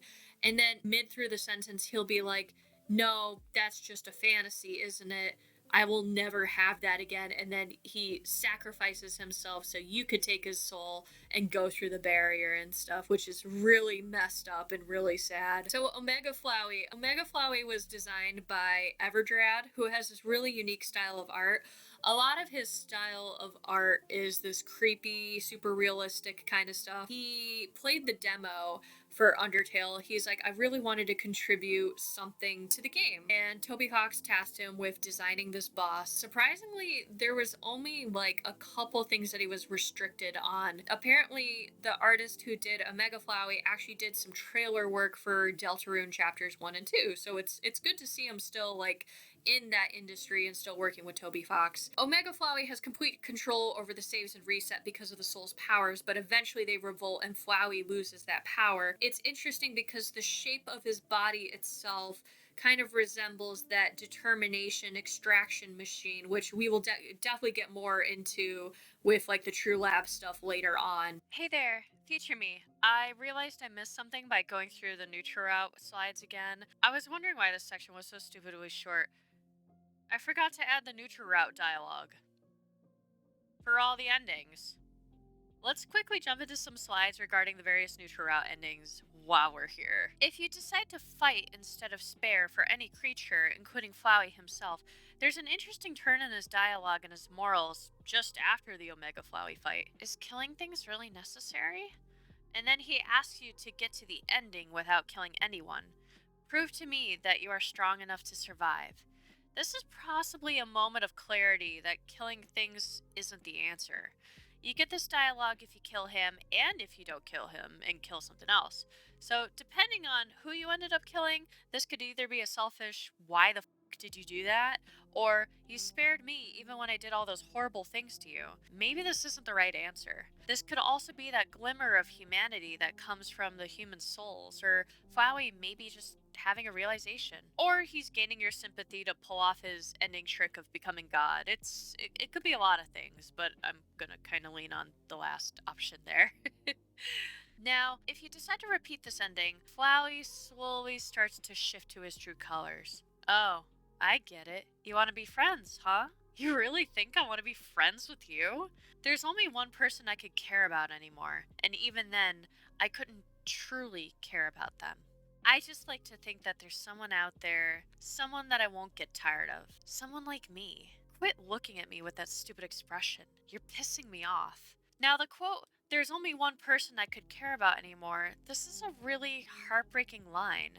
There is a person that he holds close to his heart, but of course, being soulless, he can't truly care about them and love them. This could either be the first human or Chara, or Flowey being a tsundere and saying that it's you. Remember, you are the new variable, the new content after years of repetition. For the line, I like to think there's someone out there, someone that I won't get tired of, someone like me. The real question to this is, does he mean a soulless vessel that wants to experiment and change the timeline like Flowey does? Or someone reminiscent of his old past, someone who would go out of their way to help the underground be free by being kind to everyone? I'm leaning towards the first option, repeating what I said before, you are the new variable. He'd love to see you get creative and experiment with the underground in new and interesting ways that he hasn't thought of, even if it's to others' demises. You're pissing me off is a great line with that eating grin and deserves to be a meme, 100%. If you come back a third time, this is where Flowey mentions the Flowey fan club run by Papyrus, and this is stuff I mentioned in my previous slides. Some fascinating lines of their dynamic come through here as well, though. He's one of the better characters to mess around with. Took me a long time to get bored of that one. Again, their friendship relationship is really weird. If you come back a fourth time, he starts with, did you start the Flowey fan club? I was watching. I know you didn't. And this is where he mentions Sans, not by name, but by calling him Smiley Trash Bag. We'll get more into this dialogue in a bit. If you are just truly bored, or just that curious and come back a fifth time, Flowey sees your true colors. He knows you're not in this for that happy ending. You're just poking the bear. You just want to see what happens. You really don't want to be friends, do you? No, you're just like me, aren't you? You don't care about anyone. You just want to see what I would say, so you can laugh and throw me away like a broken toy? Well, too bad. You're not getting anything. I'm not like everyone else. He realizes he's now on the receiving end of the timeline abuse of resetting and seeing what other people would say after doing it for so long. A sliver of him is kind of hurt by this, but he's not going to let his vulnerability show. He's not giving you the pleasure of seeing something new or something different out of him for your lazy efforts. On the next reset and every reset after this, he says the line, "Don't you have anything better to do?" And that's it, staying true to his word. Remember how brutal and scathing Flowey was when he killed Toriel after not killing anyone? Well, if you kill Asgore after having Flowey tell you not to kill this run, so you do a neutral route, you killed a couple monsters, you reset the run, Flowey prompts you, don't kill anyone, and then you spare everybody but Asgore, he is 10 times worse. What the hell is wrong with you? You completely missed the point. Are you trolling me? No, you're only trolling yourself. What a waste of everyone's time. All you had to do was make friends, but you were too busy messing it up. Flowey isn't praising you for killing someone. He's legitimately pissed you spent so much time following his word and then turning around just to say nah at the end. It's a logical response, and it's almost coming from a past Asriel mindset of being friends with everyone. He's really disappointed. He's sarcastic to you, but there's a sadness to it. He really thought you were going to stick with it and maybe change it up from the previous timeline. Now, let's suppose you kill another monster after Flowey tells you not to. Flowey's dialogue reflects the dialogue mentioned when you spare Toriel but kill a handful of monsters, so kind of in the same vein of that. So, killing people is actually fine.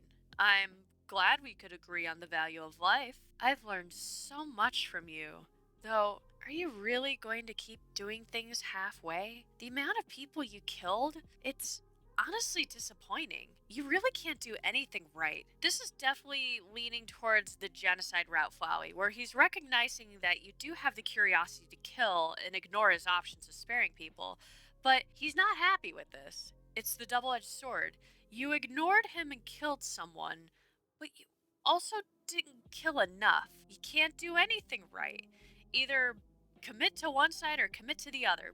Pick an ending and stick with it. It's reminiscent of Chara's soul, either weighing more towards the humanity of other monsters and humans, or removing them all from existence out of revenge. Flowey hates this middle road, and he just wants you to commit to the bit. Lastly, if you decide to start a genocide route and then reset halfway and do a neutral route, you're gonna get some very different dialogue. Why? Why? We were on our way to real victory. On our way to making up from last time. Why did you have to screw it up? Is this revenge? Making me watch you live out your life while I... No, I know what you're doing. You just want to see what it's all like before we tear it away from them. Well, I'll let you mess around. I know you'll come back eventually. And when you do, I'll be waiting for you. Flowey is very upset by this outcome. You're teasing the demise of all the monsters and following in Flowey's initial footsteps, and then all of a sudden you reset and start playing by the rules, being all innocent, even though Flowey knows what you've done in the past. He thought this route would make up for your last genocide route attempt, and it only disappointed him. There's a different variation of making me watch you live out your life while I, which is changed to making me watch you act so pure and happy while I, if you kill less than 4 monsters in the previous genocide route. It's almost a perversion. You toyed with Flowey's emotions and got him excited for a new change in the underground, only to turn around and do a completely pure route. It feels like an act against Flowey and his morals, and I think that's why he takes such strong offense to it. It's to the point where he denies that you're actually trying to do a pacifist route. He knows that you're trying this all out, just to see what it's like until you two wreak havoc across the underground. He's coy. He'll let you mess around. I know you'll come back eventually. And When you do, I'll be waiting. He's eager to see you rip it all away again, be as powerful as he was in previous timelines. If you decide to do a genocide route and you kill Flowey, you reset, and then you do a neutral route, which is required in order to trigger Alfie State and get the pacifist ending, you get this exact same dialogue. I've did some further digging, and apparently everything neutral ending-wise remains exactly the same if you complete a genocide route and then go neutral. Personally, I think it's kind of a missed opportunity. I love Flowey's enthusiasm to jump back into the genocide route again, but considering the amount of fear that Flowey feels towards the ending and what happens to him, I'm surprised he's still very enthusiastic about going about this route. I'm gonna kind of throw this on. This is already a lot of endings, and we want to keep the soulless pacifist route a surprise. So take this section with a grain of salt. We're going back to the true lab. But believe me, this next section's gonna be, once we get past True Lab, it's gonna be long. We're gonna be talking for a while, so... Howdy! If it isn't my good friend who trusts me, this is Papyrus. You're also a mutual friend. Alfie's and I finished our training early. Very early. So I sent her home. Very home. Now, I feel strongly, and for no apparent reason, you should also go there. To her lab. House. I only have good feelings about this. What do you mean, Papyrus? What do you mean?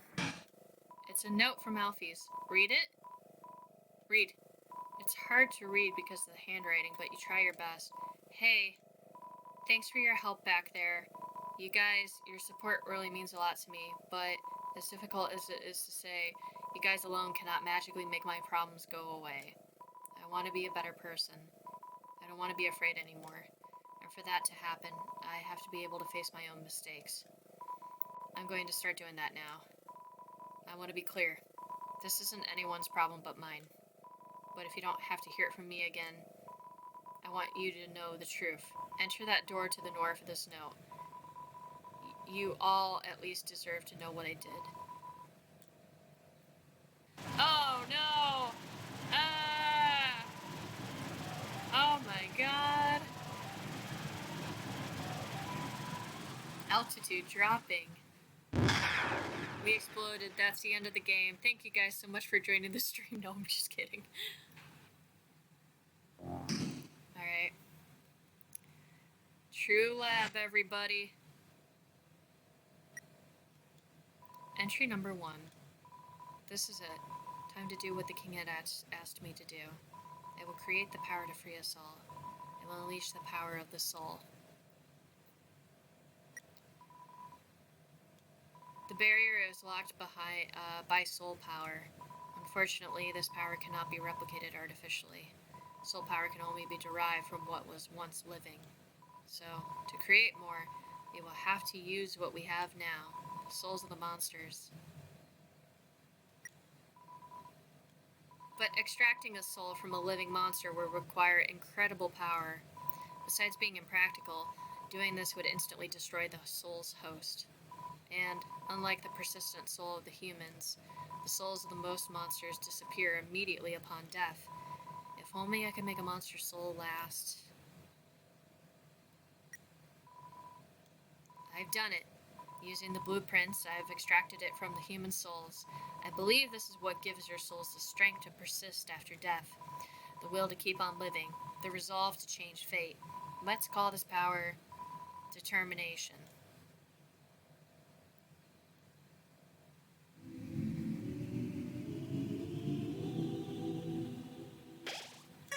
Alright. There's a note on the ground. You can't make it out. Elevator, lost power, enter the center door. That's all you can read.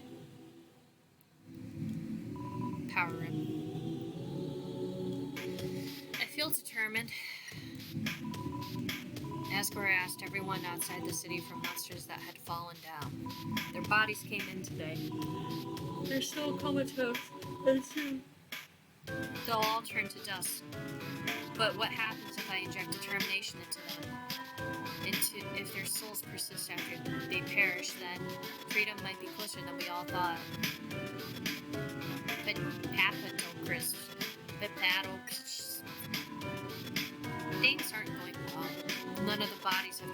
dust, so I can't get their souls. I told the families I would give the dust back for their funerals. People are starting to ask what's happening. What do we...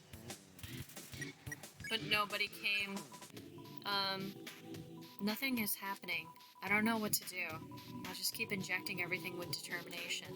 I want this to work. One of the bodies opened its eyes. Everyone that had fallen down has woken up. They're all walking around and talking like nothing is wrong. I thought they were goners?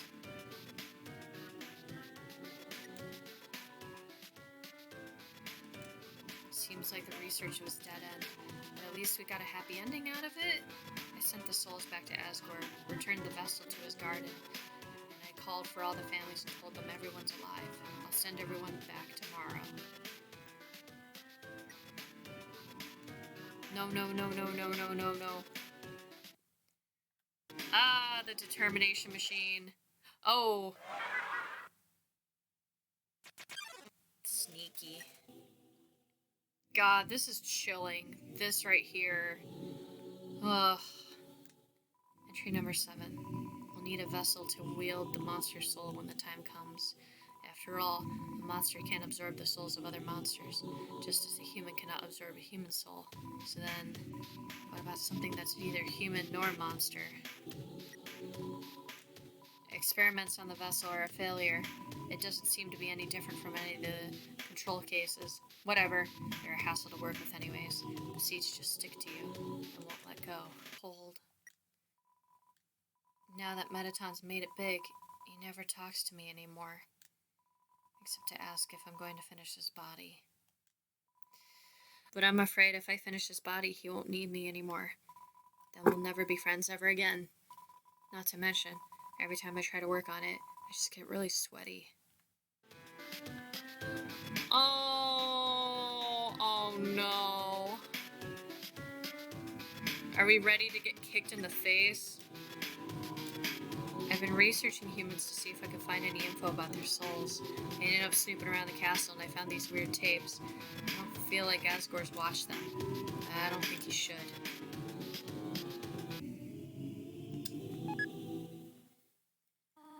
Psst. Gory, wake up. What is it, dear? Why do you have that video camera? Shh, I want to just get your reaction. Gory, dearest, what is my favorite vegetable? Carrots, right? No, no, no, my favorite vegetable is edamame. Get it? Go back to bed, dear. No, no, no, not yet. Now, if I were a dog, what breed of dog would I be? I don't know, honey. What kind of dog would you be? I would be a Pomeranian. Ho ho ho ho. You sure are excited to have this child. You know, if you keep making jokes like this, one day you could be a famous Momedian. No, that was pretty bad. Well, I'm going to bed. Hey, come on, Tori. That one was funny. I know, I'm just teasing you. Good night, dear. Good night, honey. Oh dear, perhaps it is too dark in here for the video to come out? Probably for the best.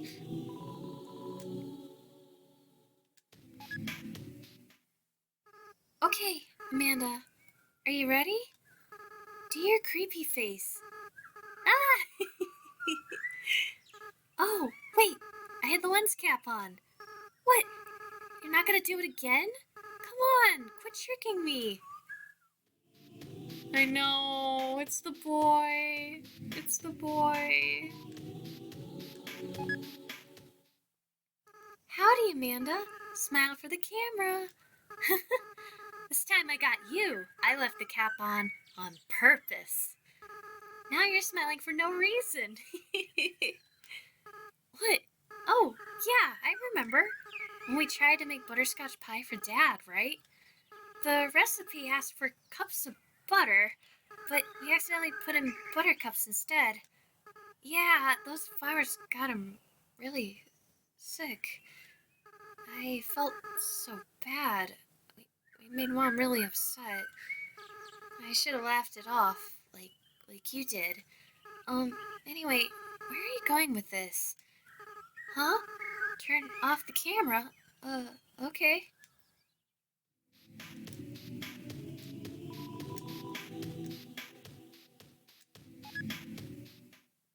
I don't like this idea, Amanda. What? No, I'm not. Big kids don't cry. Why would you laugh it off? It's very rude. I don't mean to. No, the plan. Yeah, I know. Oh.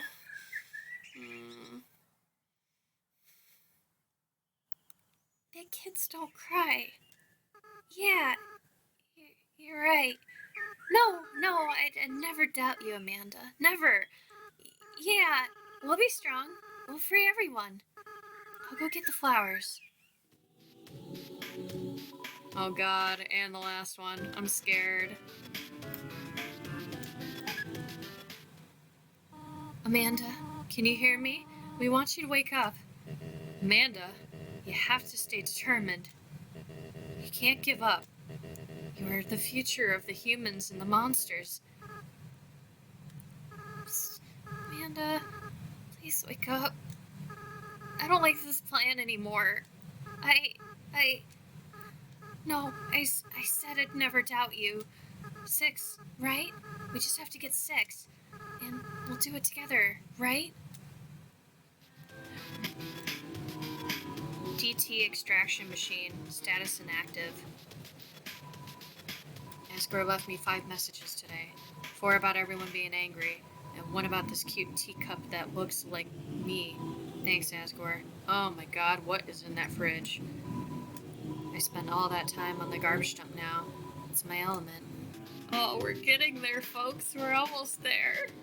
I can see the light at the end of the tunnel. Ah! Yay! Ah! Let's go! Oh my god. Alright, we're getting there. Seems to be turned off. Oh my god, let's go. It seems like the controls to the elevator's power. Turn it on.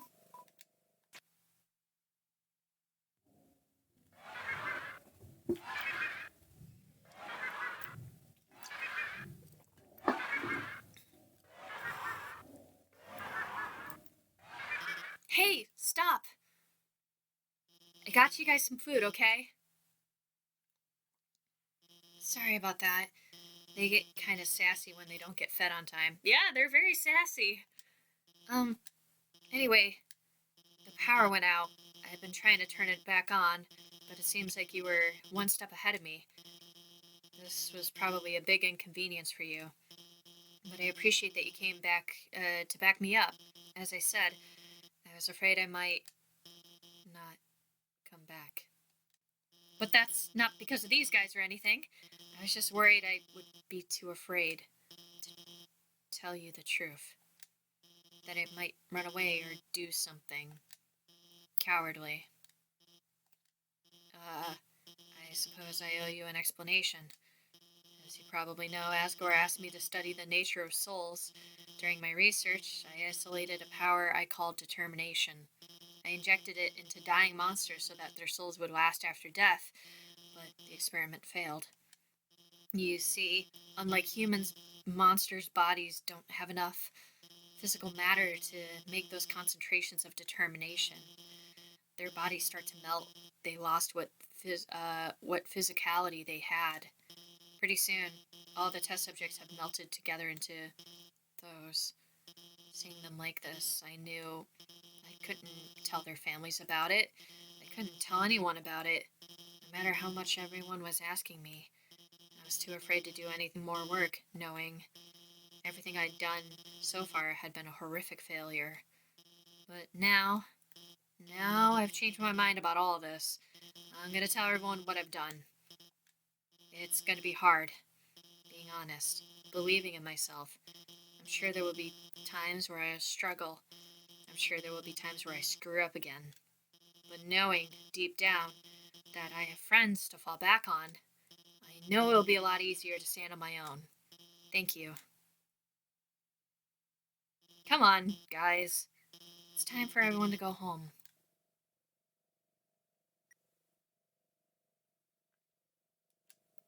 Entry number 8. I've chosen a candidate. I haven't told Asgore yet, because I want to surprise him with it.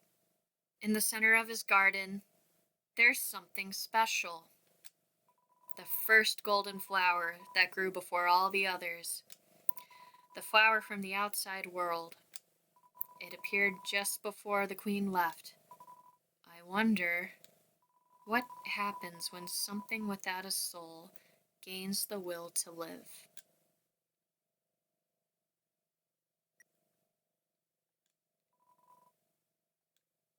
The flower is gone.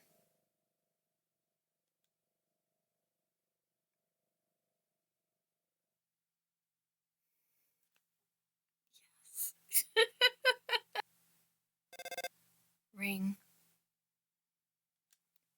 It's a voice you have never heard before. Amanda, are you there? It's been a long time, hasn't it? But you've done well.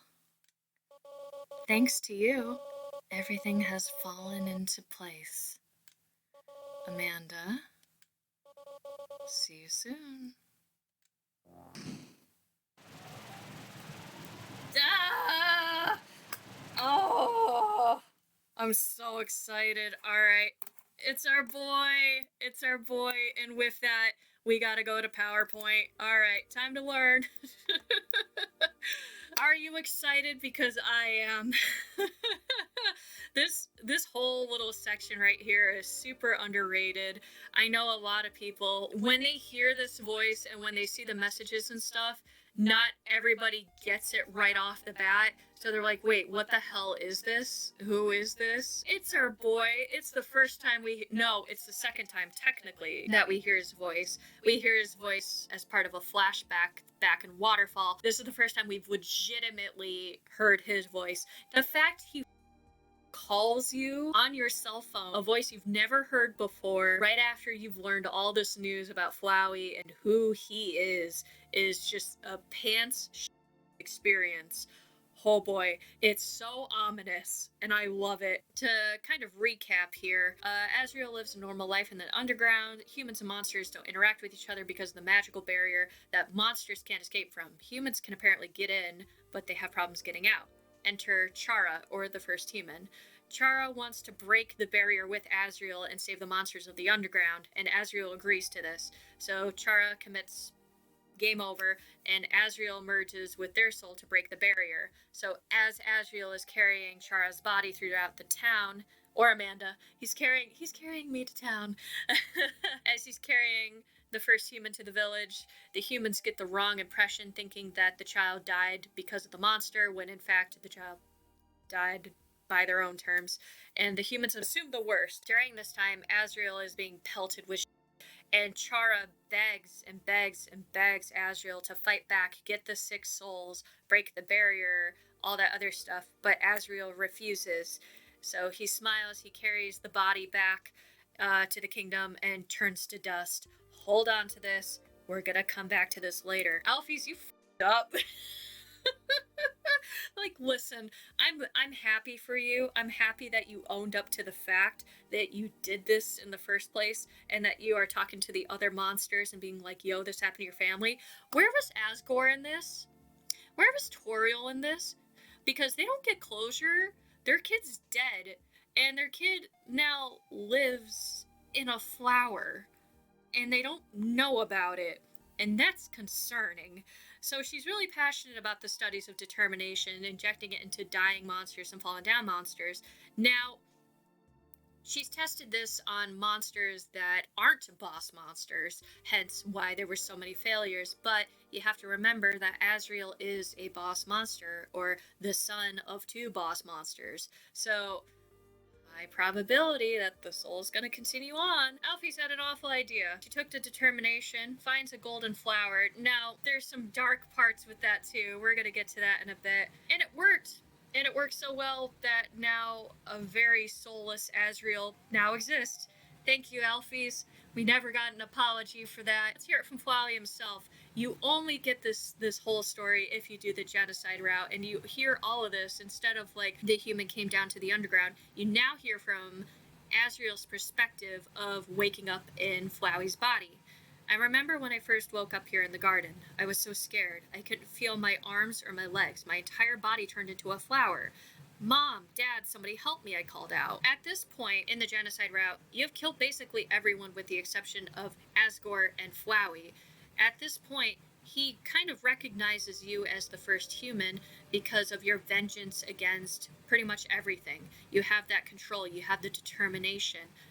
The same determination that the first human had before dying. He recognizes you, he's telling you all this, he's being vulnerable, and he's kind of sharing why he's so cynical, why he's so drawn out to you, and why he pointed you in this direction. So he follows this up with, Mom, Dad, somebody help me, but nobody came.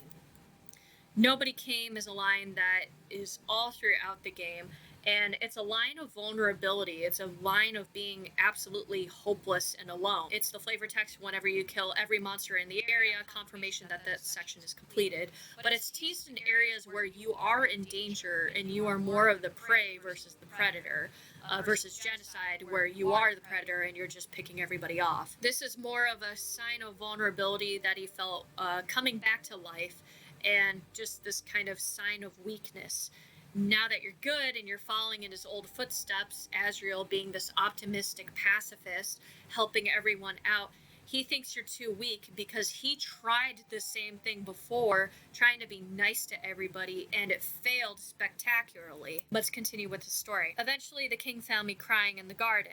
I explained what happened to him. He held me, Chara. He held me with tears in his eyes, saying, and Chara, in this instance, is the name of the first human. This was just the particular game that I got this from. He held me with tears in his eyes, saying, there, everything is going to be all right. He was so emotional, but for some reason, I didn't feel anything at all. I soon realized that I didn't feel anything for anyone. My compassion had disappeared, and believe me, it's not like I wasn't trying. I wasted weeks with that stupid king, vainly hoping I would feel something, but it became too much for me. I ran away from home. I thought of all people she could make me feel whole again, and she failed. So he went to the king, he explained the whole story, he hoped to find some sort of comfort, and he never gets that because he can't feel anything anymore. He's able to show emotions, he's able to, pretend to have emotions, but he doesn't feel it. He doesn't feel the love of his father anymore. He doesn't feel the love of his mother anymore. This got dark fast. You're a prince. You lived a normal, happy life. For the sake of your sibling and monster kind, you and your sibling decide to break the barrier. You fail, and both of you die. It's not just you die, both of you die. So your best friend dies, and you die. So instead of the sweet release of death, maybe reuniting in the afterlife or something like that, you are ripped from your body, you're placed into flowers that you and your sibling died on. These were flowers specifically, from that village. The ones that your sibling wanted to see on the surface before they died. You're alive again. You lose your arms, your legs, your form. You can't feel anything. Can you blame him? Can you blame him for what he did? It's absolutely insane. Asriel was killed for trying to do the right thing, even though it looked like all kinds of wrong. He was punished for that, not having the ability to die. He didn't get that peace that was deserved for trying to do something heroic. It's kill or be killed. And faking the emotions that you don't have just seems pointless when you can't feel anything at all. It's nice and it benefits the people around you and your father, your mother, the people that you're friends with, but you never feel that joy, you don't feel that love, you don't feel that happiness, the warmth, everything. All those emotions are ripped out of you. You don't have a choice to feel anymore. Hence the line at the end of the neutral route, don't you realize that being nice just makes you get hurt? If you had just gone through the entire run without caring about anyone, you wouldn't have to feel bad now. He's punishing you for feeling those emotions because he knows that being nice to everyone will just result in sadness, because that's what he's experienced. Of course, content warning, this is canon to the story with dialogue. I'm putting a quick trigger here for suicide. Stars on the slide that mention this will have that star. When the star is gone, we're not talking about it anymore. So to continue on with the story, he became hopeless. He says in this dialogue, I became despondent, but I decided it wasn't worth living anymore. Not in a world without love. Not in a world without you. But as I left this mortal coil, if you don't have a soul, what happens when you... Something primal started to burn inside me. No, I don't want to die. Then I woke up, back at my save point. Again and again, I brought myself to the edge of death. At any point, I could have let this world continue on without me. But as long as I was determined to live, I could go back. So now he discovers this ability to save because of him trying to take his own life. He does have this fear of what if he gives it up. There's that kind of like that last hurrah where it's like, no, I don't want to die. I want to wake up and blah, blah, blah. And everything resets. This is because of the injected determination that was in his body. It's a soulless vessel that just has this determination. It can't feel, but it doesn't want to die. This is how he's discovered being able to save and being able to create his own timelines. Why you? Why is he so drawn to you? He has so many lines throughout the game. We're still inseparable after all these years. You're the only one that understands me. I think if you're around just living in the surface world, it doesn't seem so bad. Don't worry, my little monarch. My plan isn't regicide. Did you hear me calling for you? I'll be waiting for you. There's a split dynamic, and it's all dependent on which route you take. If you take the pacifist, they get upset with you because now you're repeating everything that they did in the past, and it's not going to work. If you do the genocide route, they sympathize with you and they endorse it because you have that power. You got that determination. You got that save energy. You have the power that they loved to use and they used over and over and over again to explore what could happen in this universe. But there's more to this, to the power. He clearly feels something for you. He doesn't want to seem to kill you unless you try to resist and leave the underground, hence the whole Omega Flowey. He doesn't want to necessarily kill you. He doesn't want to remove you because you're now a new variable. He's been in this kind of repeatable world over and over and over again, and he had nothing new until you came along. You gave him purpose. So wait, who are you as a character? I myself am the player. I am a human being that is outside of the game. We are whatever we called ourselves. Chara. This could be Amanda. This could be any other name. It could be whatever we've named ourselves. The character that's inside the game that I'm currently controlling is named Frisk. Frisk has Chara's determination and soul. So, are we Chara? We are, in a really, really weird way. We have elements of Chara's soul, and we have their determination, hence this ability to just pop back from game overs and whatever, and hence some of the narration in there being very, very specific. This isn't lines that we're necessarily saying out loud. Do the other kids have determination? No.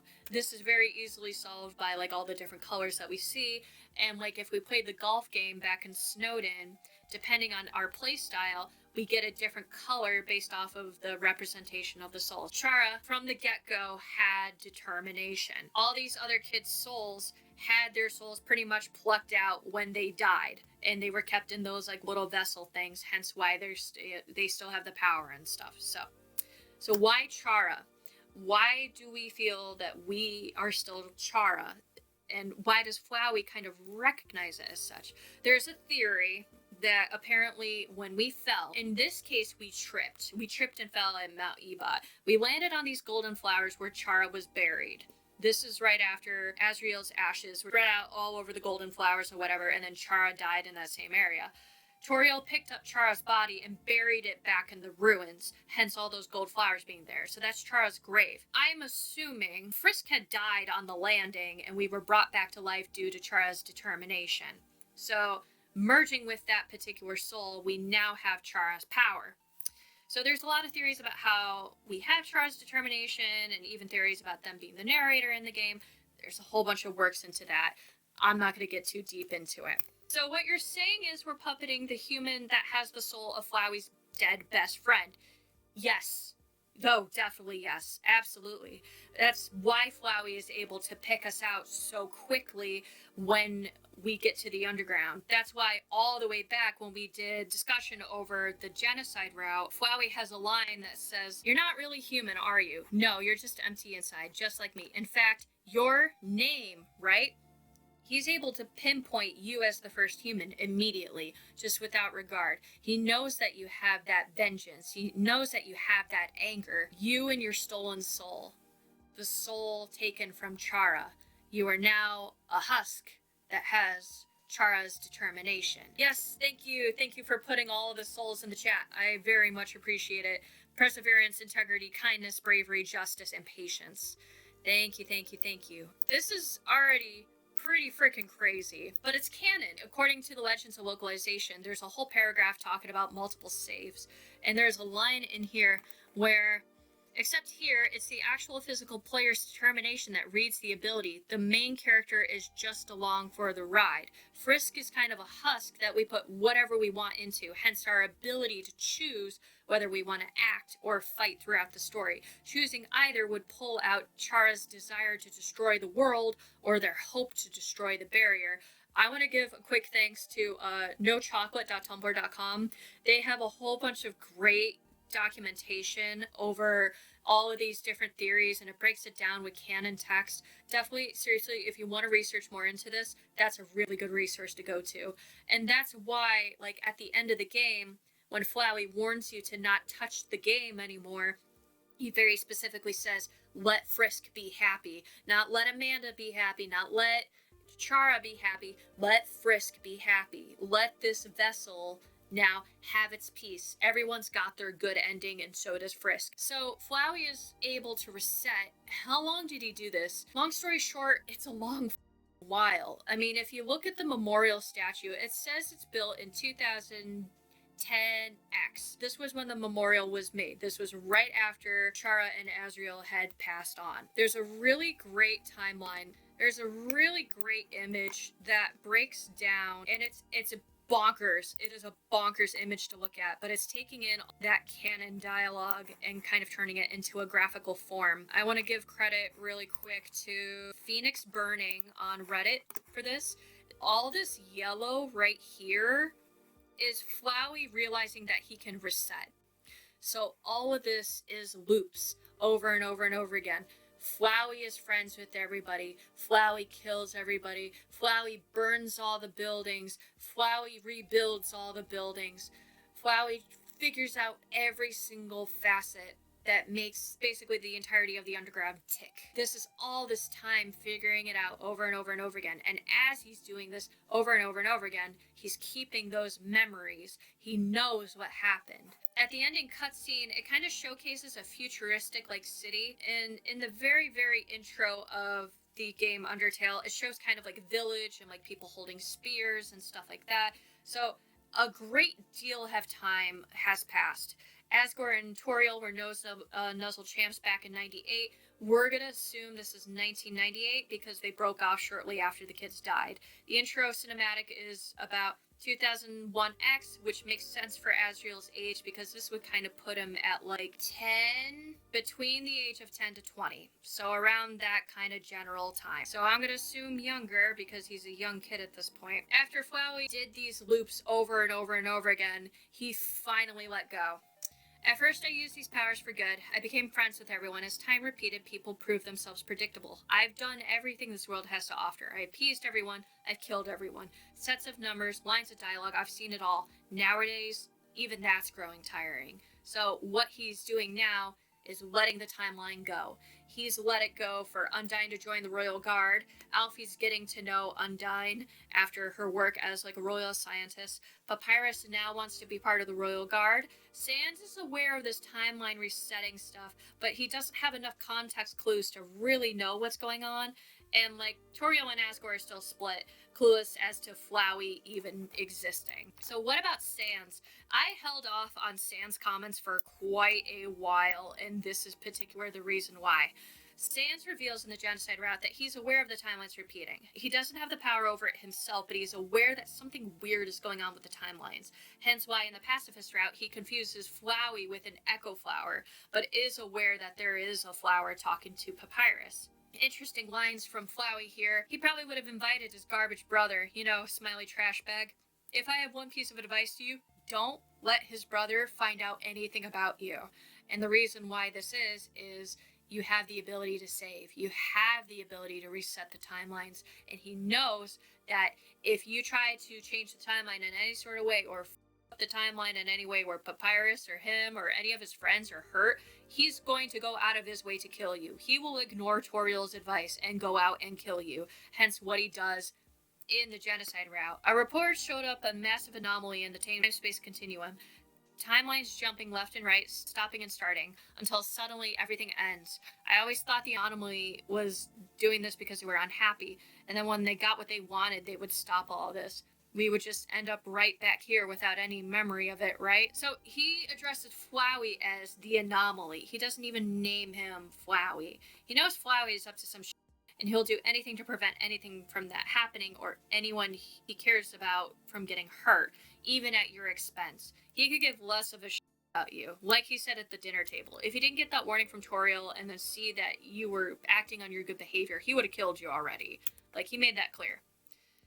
Alright, it is Asriel time. It is time to duel. Oh, that save point's gone. I don't like that. Oh, that's a good point, actually. I've lost my ability to save. That's peculiar. Yep, okay, great. There's our save point. The end. Oh my god, we're here. It's only been 7 hours. You must stay here for a while, but looking at all the great friends you have made, I think you will be happy here. Hey, that reminds me. Papyrus, you called everyone here, right? Well, besides, anyway, if I got here before you, how did you know to call everyone? Let's just say a tiny flower helped me. A tiny flower? Oh my god.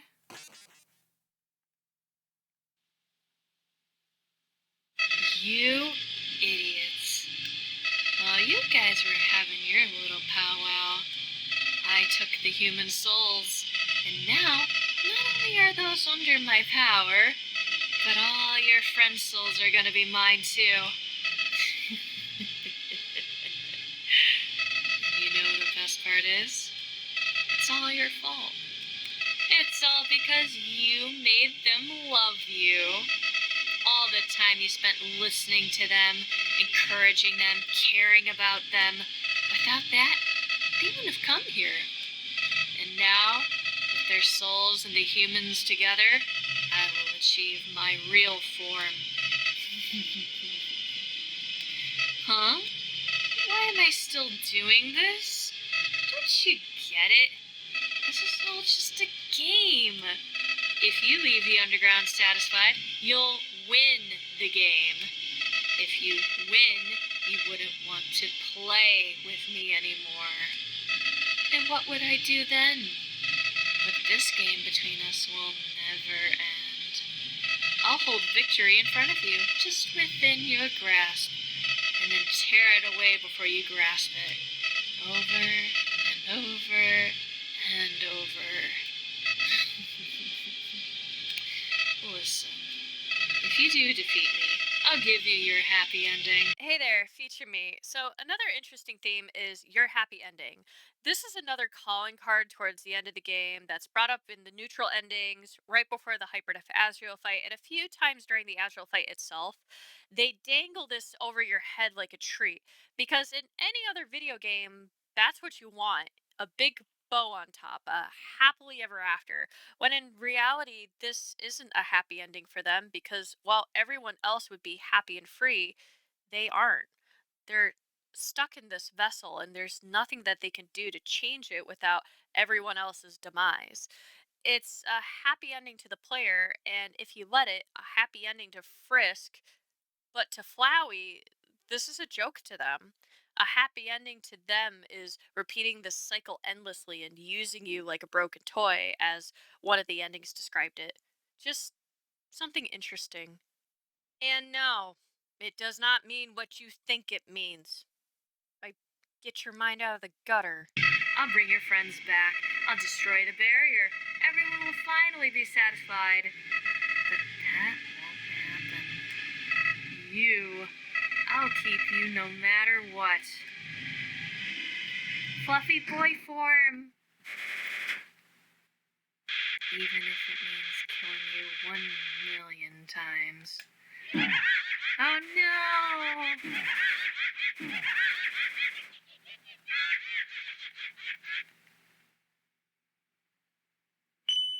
Nope.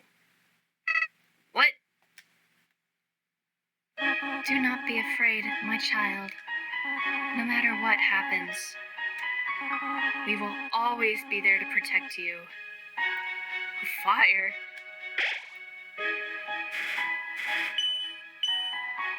That's right, human. You can win. Just do what I would do. Believe in you. Hey, human, if you got past me, you can do anything. So don't worry. We're here with you all the way. Huh? You haven't beaten this guy yet? Come on, this weirdo's got nothing on you. Technically, it's impossible for you to beat him, but somehow, I know you can do it. Human, for the future of the humans and monsters, you have to stay determined. We're with you too. You got this. La la la la. You gotta win. You can do it, Ribbit. No. Unbelievable. This can't be happening. You.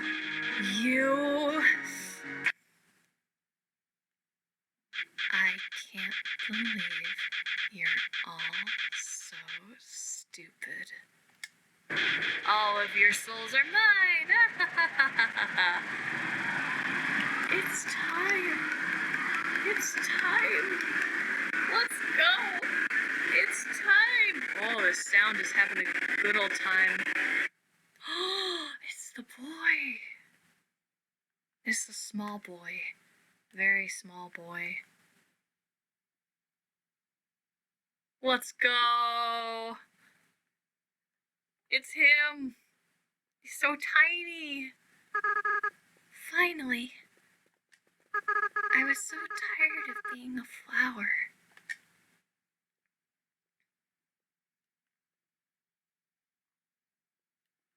Howdy. Amanda? Are you there? It's me, your best friend. It's the boy! It's the boy! Yes! It's only been exactly 11 hours. Holy yes, the music! Well, we gotta check.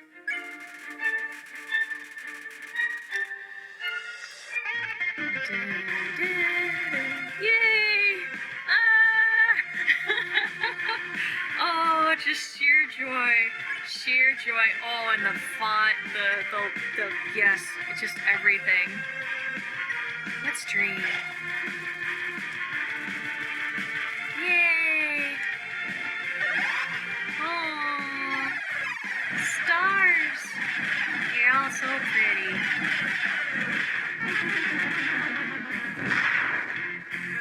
You know, I don't care about destroying this world anymore. As the boy... Oh, God.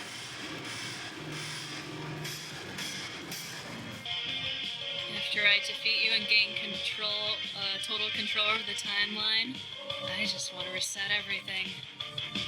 It's the boy. Oh.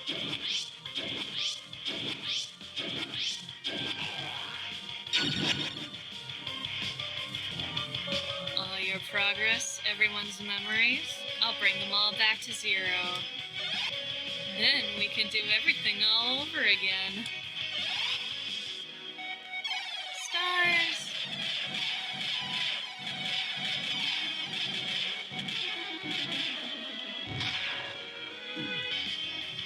And you know what the best part of all of this is? You'll do it.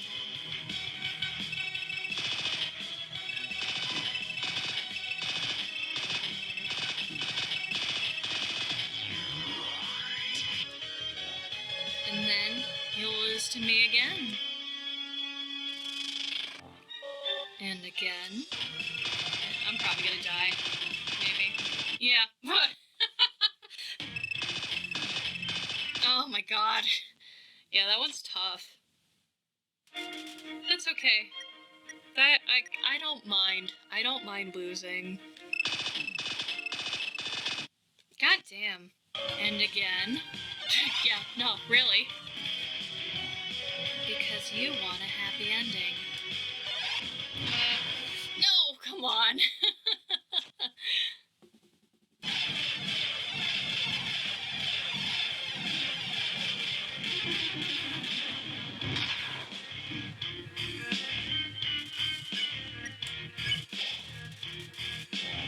Because you love your friends.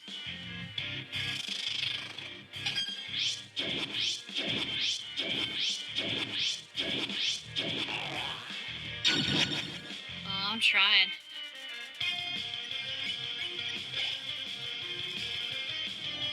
Because you never give up.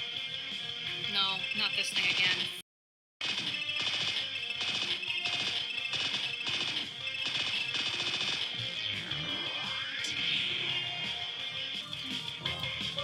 Isn't that delicious? Your determination, the power that let you get this far, it's gonna be your downfall. Oh boy. No, I'm not gonna live. Oh, I did it! Let's go! Now, enough messing around. It's time to purge this timeline once and for all. Oh my god. Oh, Jesus. Oh, boy.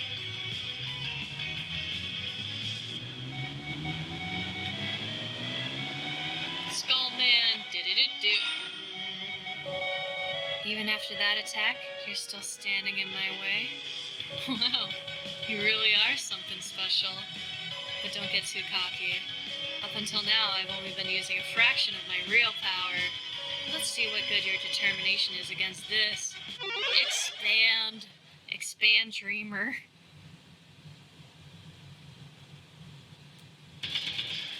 Big, wide man.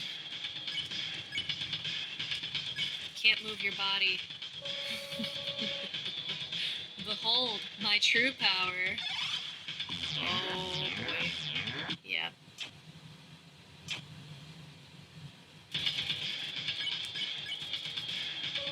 I can feel it. Every time you die, your grip on this world slips away. Every time you die, your friends forget you a little bit more. Your life will end here, in a world where no one remembers you. Oh boy. The whole world is ending. Can't move your body. Still, you're hanging on? That's fine. In a few moments, you'll forget everything, too. That attitude will serve you well in the next life. Still? Come on. Show me what good your determination is now.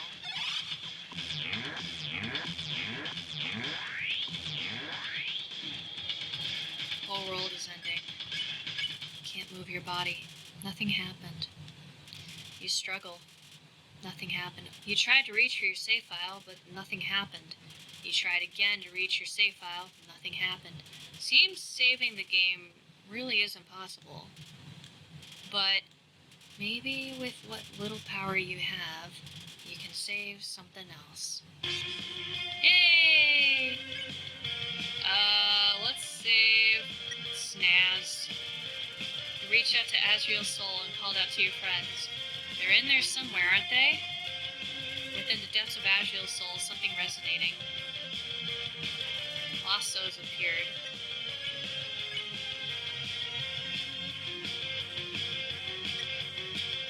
You ask the lost soul for help with the puzzle. He doesn't know why, but he really wants to help you. I must capture a human. Just give up. I did.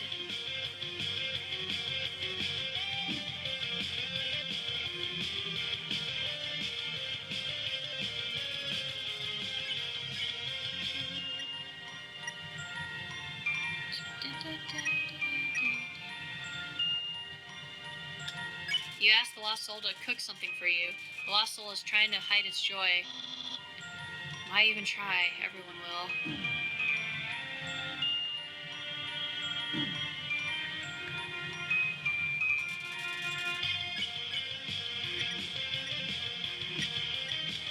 You told the lost soul a bad pun about skeletons. He seems to hate it, but the other lost soul seems to like it. You'll never see him again.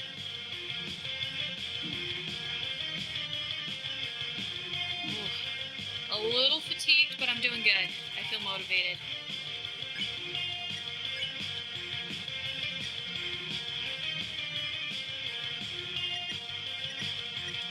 You tell the lost soul you think that jumble is tougher than crosswords. It nods its head like it knew this without question.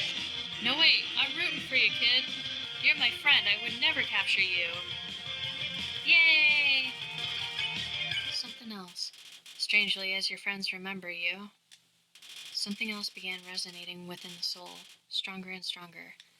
It seems that there's still one last person that needs to be saved. But who? Suddenly, you realize. You reach out and call their name. Huh? What are you doing? Oh, it's the boy. Oh.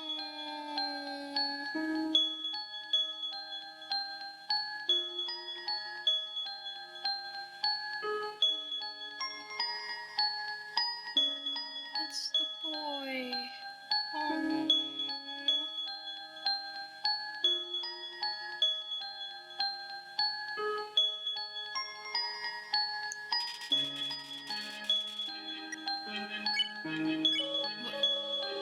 What did you do?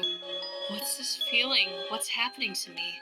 No, I don't need anyone.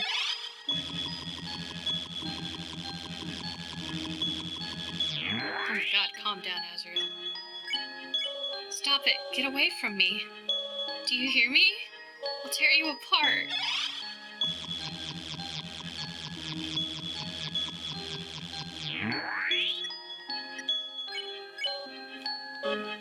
Amanda, do you know why I keep doing this? Why I keep fighting to keep you around? Oh, the little flame thing. I'm doing this because you're special, Amanda. You're the only one that understands me. You're the only one that's fun to play with anymore. Oh, I'm gonna get really sad. Oh.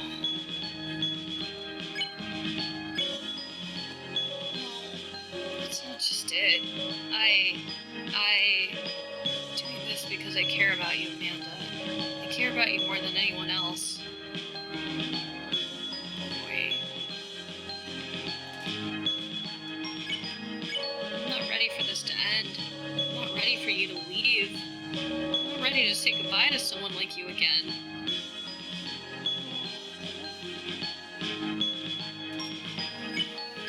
So please, stop doing this.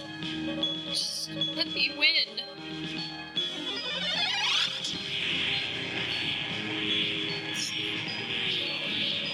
Stop it.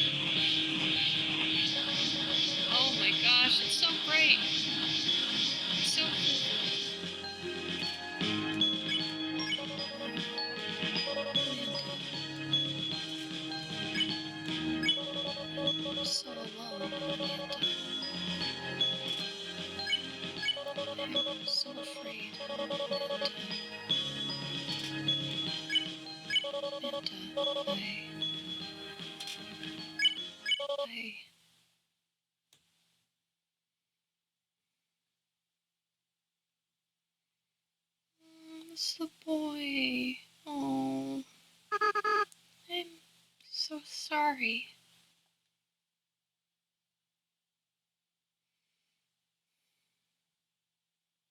I was always a crybaby, wasn't I, Amanda? I know. You're not actually Amanda, are you? Amanda's been gone for a long time. What? What is your name? Frisk? That's a nice name. Frisk. I haven't felt like this for a long time. As a flower, I was soulless. I lacked the power to love other people. However, with everyone's souls inside me, I not only have my own compassion back, but I can feel every other monsters as well. They all care about each other so much, and they care about you too, Frisk. I wish I could tell you how everyone feels about you. Papyrus, Sands, Undine, Alphys, Toriel. Monsters are weird. Even though they barely know you, it feels like they all really love you. Frisk, I understand if you can't forgive me. I understand if you hate me. I acted so strange and horrible. I hurt you. I hurt so many people. Friends, family, bystanders. There's no excuse for what I've done. I forgive him. What? Frisk, come on. You're gonna make me cry again. Besides, even if you do forgive me, I can't keep these souls inside me. The least I can do is return them. Now I'm getting really sad. Oh. At first, there's something I have to do. Right now, I can feel everyone's hearts beating as one. They're all burning with the same desire, with everyone's power, with everyone's determination. It's time for the monsters to finally go free. Good morning, by the way. Oh my gosh. It is 6:30 in the morning. Holy. And we're not done with the presentation. That's the kicker. We're at like slide 40 out of like 100. But thankfully all this other stuff is like, we're gonna skip by this real quick. So, and then I get to go to bed. It's been a long night. The barrier was destroyed. But we are gonna make a trip. And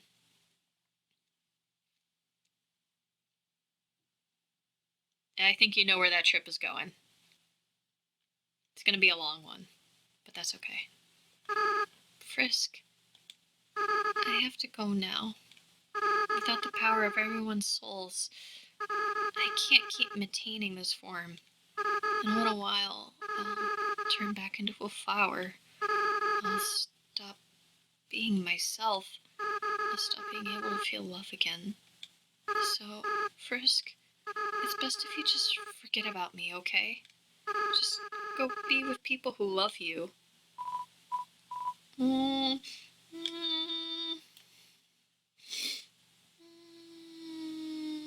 The poor thing.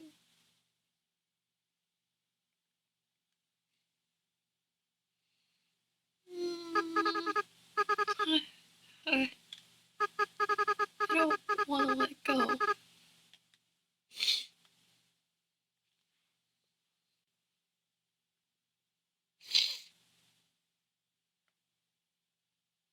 Frisk, you're going to do a great job, okay? No matter what you do, everyone will be there for you, okay? Well, my time's running out. Goodbye. Oh, come back! I volunteer!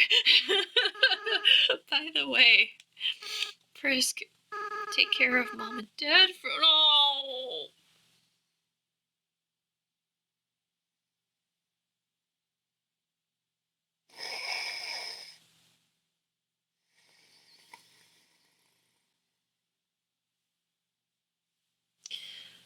Wow, that sucks. Wow, that sucks. Oh, oh boy. Oh boy. Oh, why do you have to say that? I know why you had to say that, but why did you have to say that?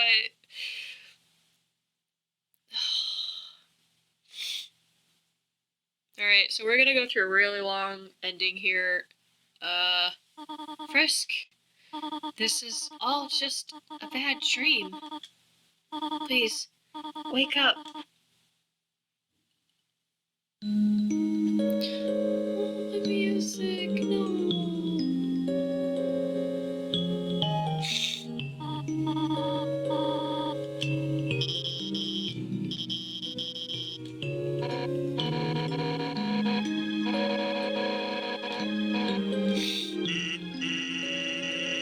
He made Papa.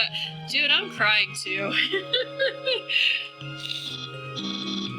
I didn't cry. I don't cry.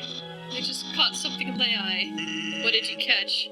Tears. No, no. The important part is that Frisk is alright. Here, Frisk, why not drink some tea? It'll make you feel better.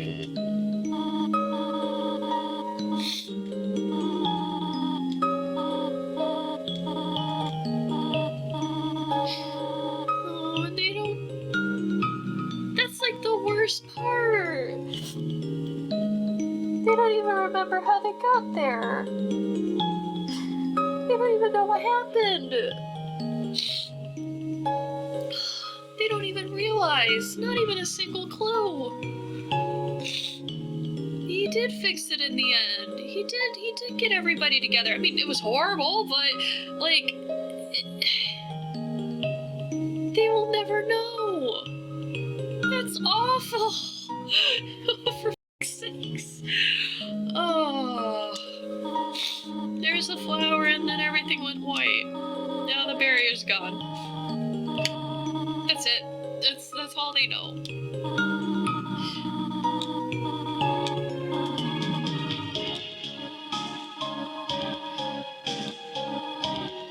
I know it's what he would have wanted. He didn't want people to remember him for that way. We're going back. We're going back, folks. We're taking the trip. We're here. Alright. Don't worry about me. Someone has to take care of all these flowers. Future me again. Someone has to take care of these flowers as a callback to Toriel waiting by the golden flowers after you spare her in the neutral pacifist route. Waiting for another child and possibly remembering the child she once took care of. Both Asriel and Toriel return to the same spot. Like mother, like child. Frisk, please leave me alone. I can't come back. I just can't, okay? I don't want to break their hearts all over again. It's better if they never see me. Why are you still here? Are you trying to keep me company? Frisk. Hey. Let me ask you a question. Frisk, why did you come down here? Everyone knows the legend, right? The travelers who climbed Mount Ebot said they are said to disappear. Frisk, why would you ever climb a mountain like that? Was it foolishness? Was it fate? Was it because you... Well, only you know the answer, don't you? I know why Amanda climbed the mountain. It wasn't for a very happy reason. Frisk, I'll be honest with you. Amanda hated humanity. Oh no. Why they did, why they never talked about it, but they felt really strongly about it. Frisk, you really are different from Amanda. Oh, you. In fact, though you have similar fashion choices, I don't know why I ever acted like you were the same person. Maybe the truth is, Amanda wasn't really the greatest person. Oh no! Well, Frisk, you're the type of friend I wish I always had. So maybe I was kind of projecting a little bit.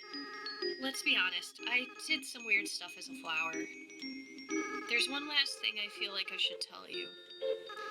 Frisk, when Amanda and I combined our souls together, the control over our body was actually split between us. They were the one that picked up their own empty body, and then we got to the village. They were the ones that wanted to use our full power.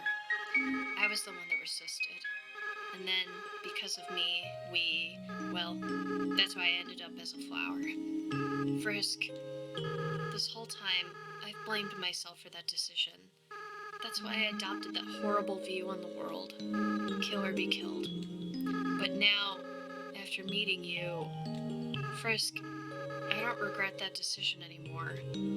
I did the right thing.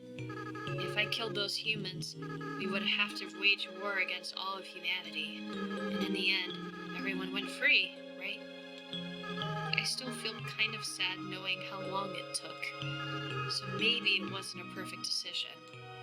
But you can't regret hard decisions in your whole life, right? Well, not that I have much of a life left. But that's besides the point. Frisk, thank you for listening to me. You should really go be with your friends now, okay? Oh, and please, in the future...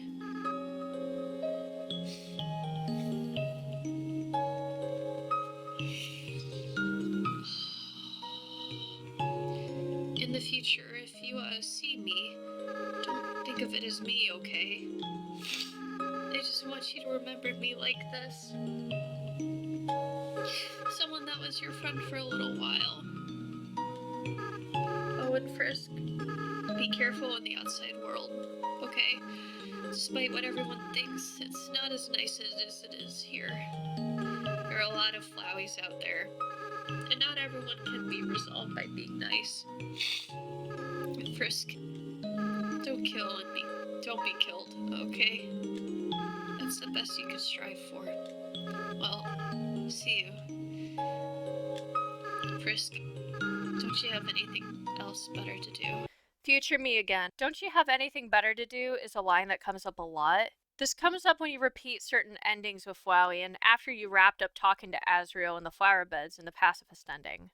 This meaning shifts with whichever ending you achieve.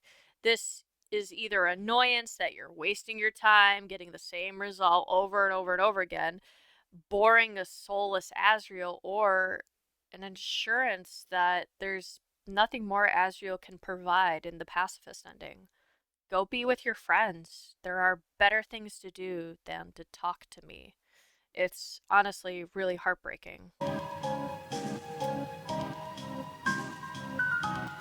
Not all of them. Not all of them.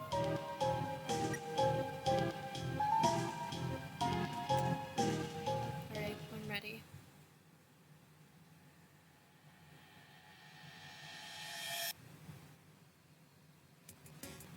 Oh my god. Oh, boy. It's so great in color. Oh, the little hearts! The heart clouds!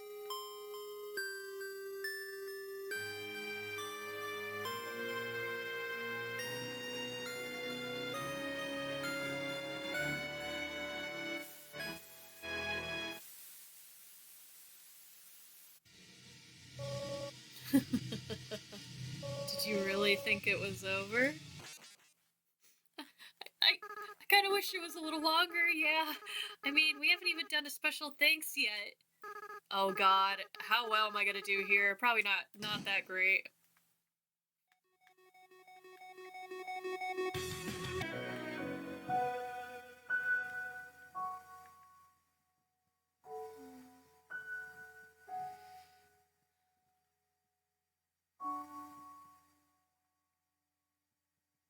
Good morning. Aww.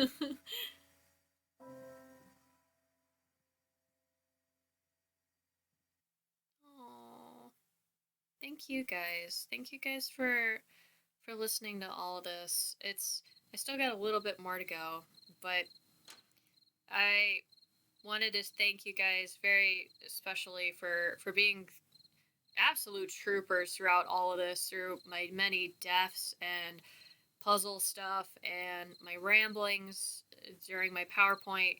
It really means the world, and it's so exciting to like share a comfort character to other people and have them just as excited. And oh no, don't do that. No. Now I'm gonna collectively cry. Just the comments, and then that starts playing, and there is one more little thing. Alright, one last little blip from Flowey here. Hi. It seems as if everyone is perfectly happy. Monsters have returned to the surface. Peace and prosperity will rule across the land. Take a deep breath. There's nothing left to worry about.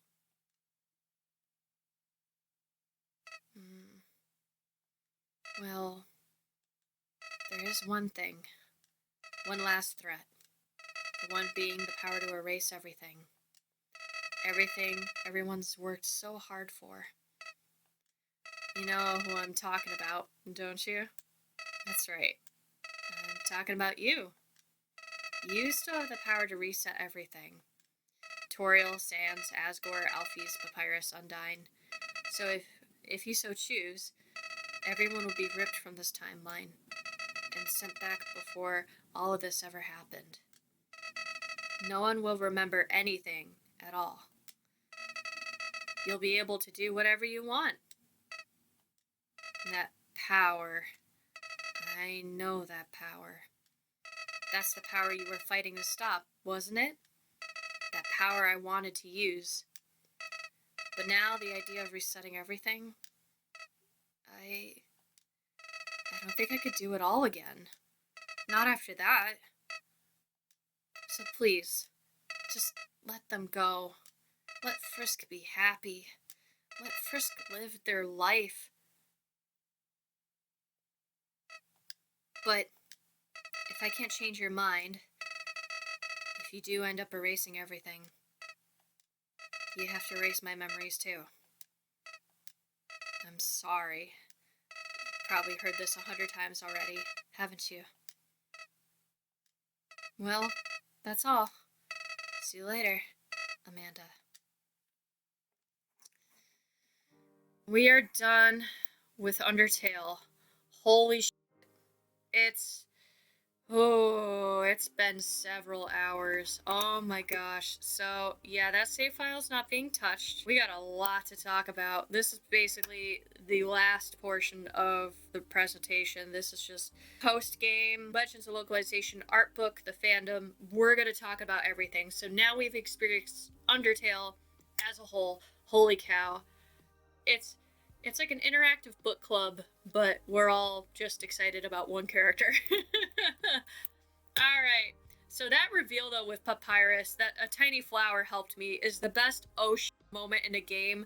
It lulls you into that false sense of security, and you think you've won, and you're like, nuh-uh, not so fast. Here I am to screw everything up for you. So the phrase "your best friend" is sprinkled all throughout this game, and it's also a nod to Flowey's theme song.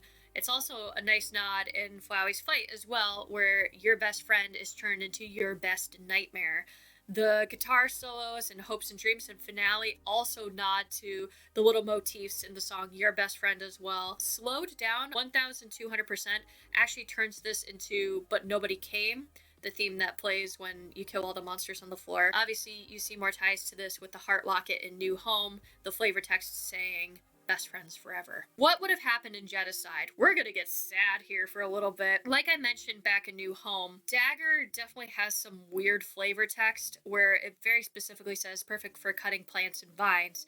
Now in the Genocide route, this flavor text changes to a real knife, and it says, "Here we are. It's a surprise tool that will help us later." Realizing that Chara, or the first demon, now has the capacity to kill anything, including their own brother, makes Asriel, this soulless creature, for the first time feel fear, like actually shake. He says these lines, "What is this feeling? Why am I shaking? Hey, Chara, no hard feelings about back then, right? Hey, what are you doing? Back off, and then runs off. Asriel/Flowey, now terrified, run to their own dad, crying, and as a last-ditch effort, when Asgore tries to put up a fight, Flowey kills Asgore as like a, see? I'm useful. I could help you. Just the most gut-wrenching part about it is his last line, which is, please don't kill me. His face changes to Asriel's terrified face, and his voice actually changes to a very tiny, terrified Asriel. And then, of course, yeah, this happens. And, like, let's be honest here. This is like the most brutal death in a game for Undertale. Undyne's death is pretty bad, with her melting and all this other sort. Him just being slaughtered into mush. Oh dear lord. It is scary as and it's really dark. So, here's some puppies. Here's some kitties, just to kind of bring you back in the moment. Everything's okay. This is great. This is fine. All this other stuff. And we're going to bring it back to a positive, which is now we've done the pacifist route. So what happens now? Well, I mean, not so much of a positive, a bittersweet positive. Asriel losing his power turns back into a flower. And we assume at the end of this game, he's just stuck down there forever as a flower. Merry Christmas, everyone, because of this pacifist route.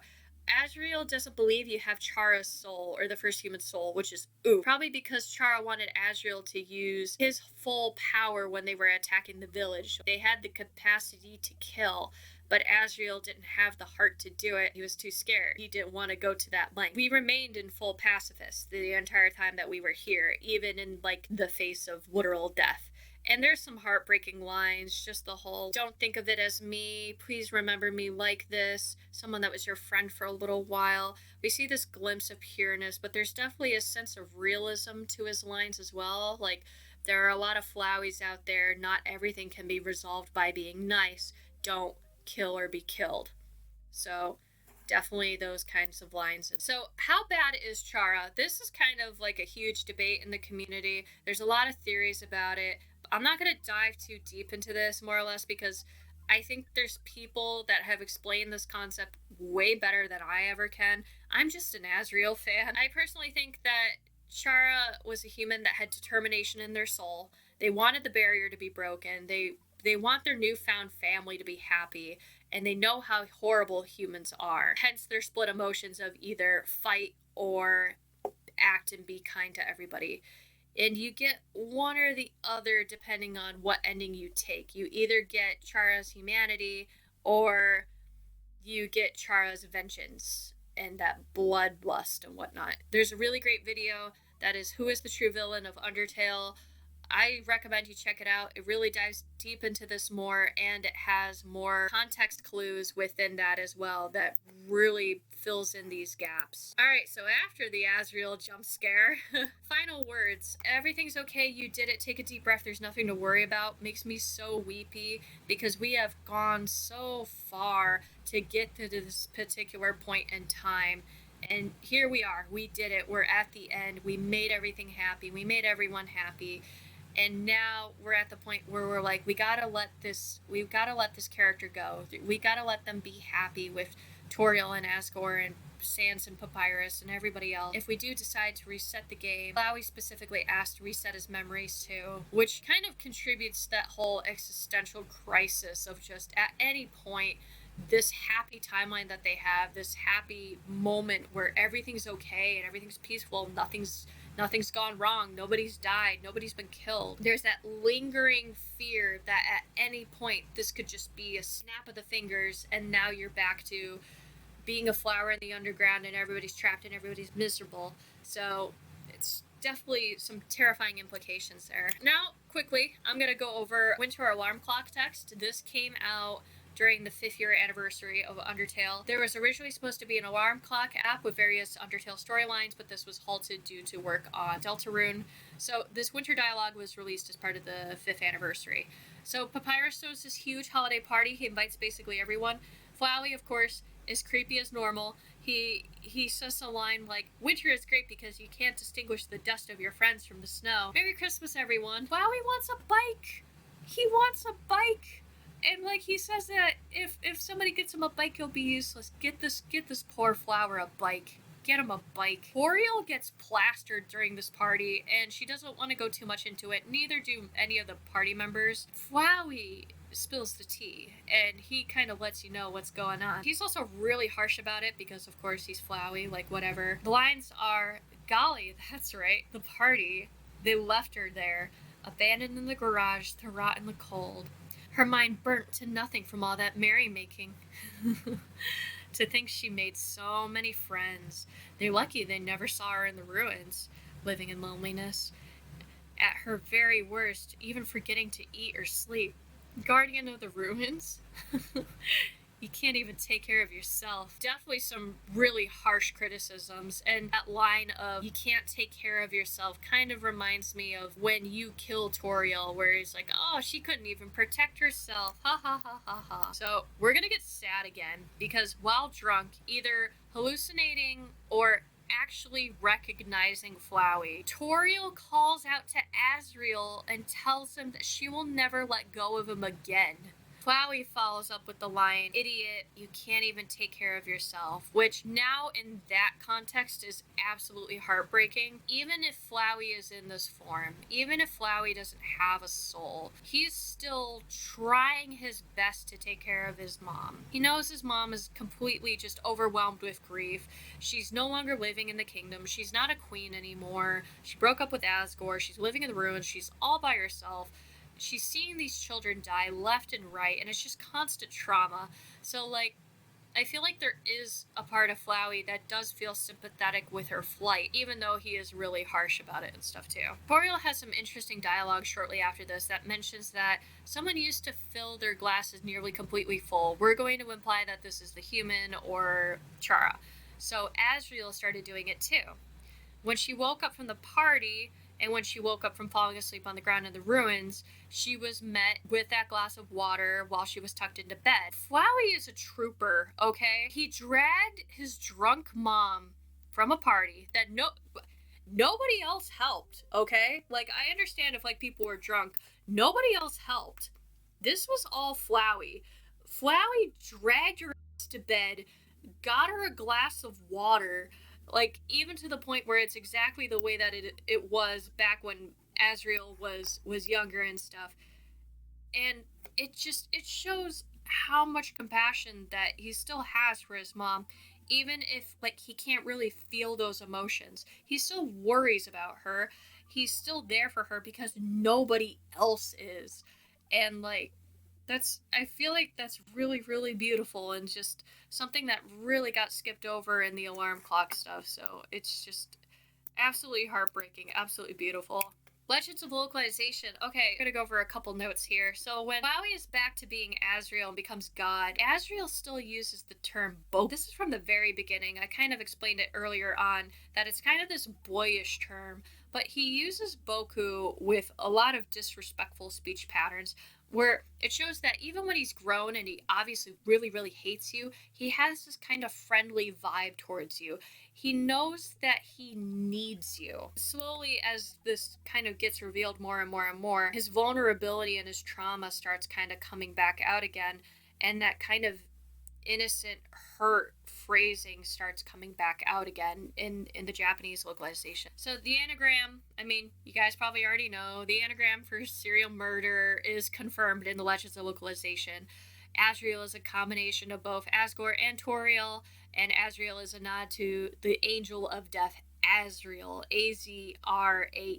Asriel's Hyper Goner is a nod to Final Fantasy's Goner move, since that move was translated to missing in Japanese. Asriel's move in this game followed suit with the Japanese localized term hyper missing. Art book stuff. Asriel originally had an attack where his head spins around and shoots lasers, like eyeballs with lasers across the room. It's a little weird. Asriel still rotates his head. I don't know the logic behind it. Maybe he's a god and he could just kind of twist his head 360 like the Exorcist. I don't know. That's just kind of the thing that he does. Toby drew Asriel with boy band hair for 5 seconds. It's incredible. I really hope this makes it into Undertale.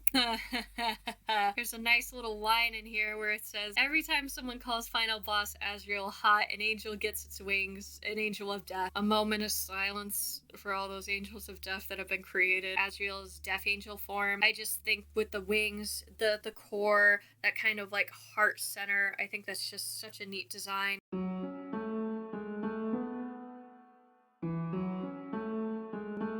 Now that Undertale is complete, what do I truly think of the god of Hyperdeath himself? His character arc is the best in the game, hands down. He starts off as the overly optimistic and innocent soul to having his entire world shattered and dragged down to the depths below. From being reborn and having all of his feelings taken away from him, he becomes this power-hungry, cynical antagonist that thrives off of your actions. Depending on which ending, you either see him witness the true horror of kill or be killed, or embrace the acceptance that they need to let you go and let the others be happy, even to their own detriment. And it's absolutely heartbreaking. It makes you feel bad for somebody that's killed, like, everyone in the underground like 100 times. This was someone who was angry and hurt for so long, and they finally feel and understand love after not having it for so long, before letting those temporary emotions slip away into nothingness again. How did the world react to Undertale, and most importantly, how did they react to Asriel?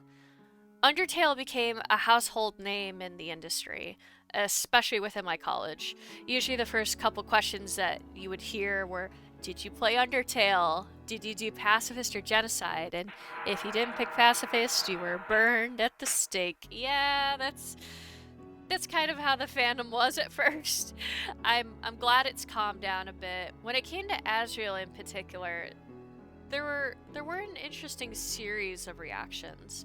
When Flowey gains the souls and turns into his old form, a lot of people were either shocked and made the realization then and there versus the discoveries in the True Lab, or they were fawning over the fluffy small boy. Asriel? You look just like your parents!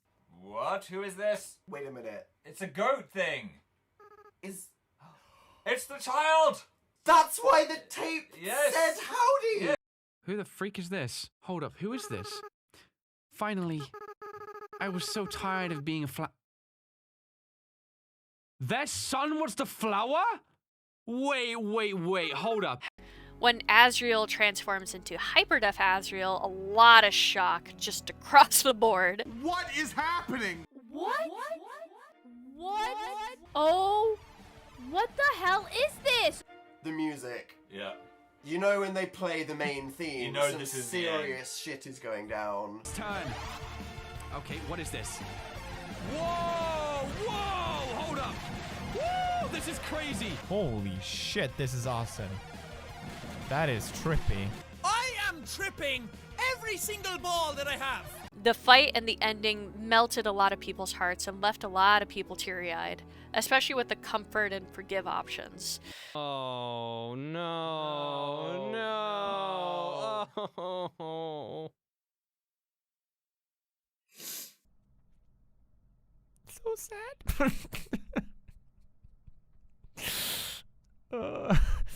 What the fuck happened?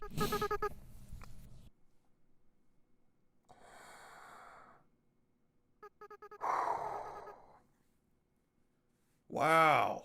Oh my god. I don't want to let go. Oh my god, dude. I can't do this. Well, my time's running out. Goodbye.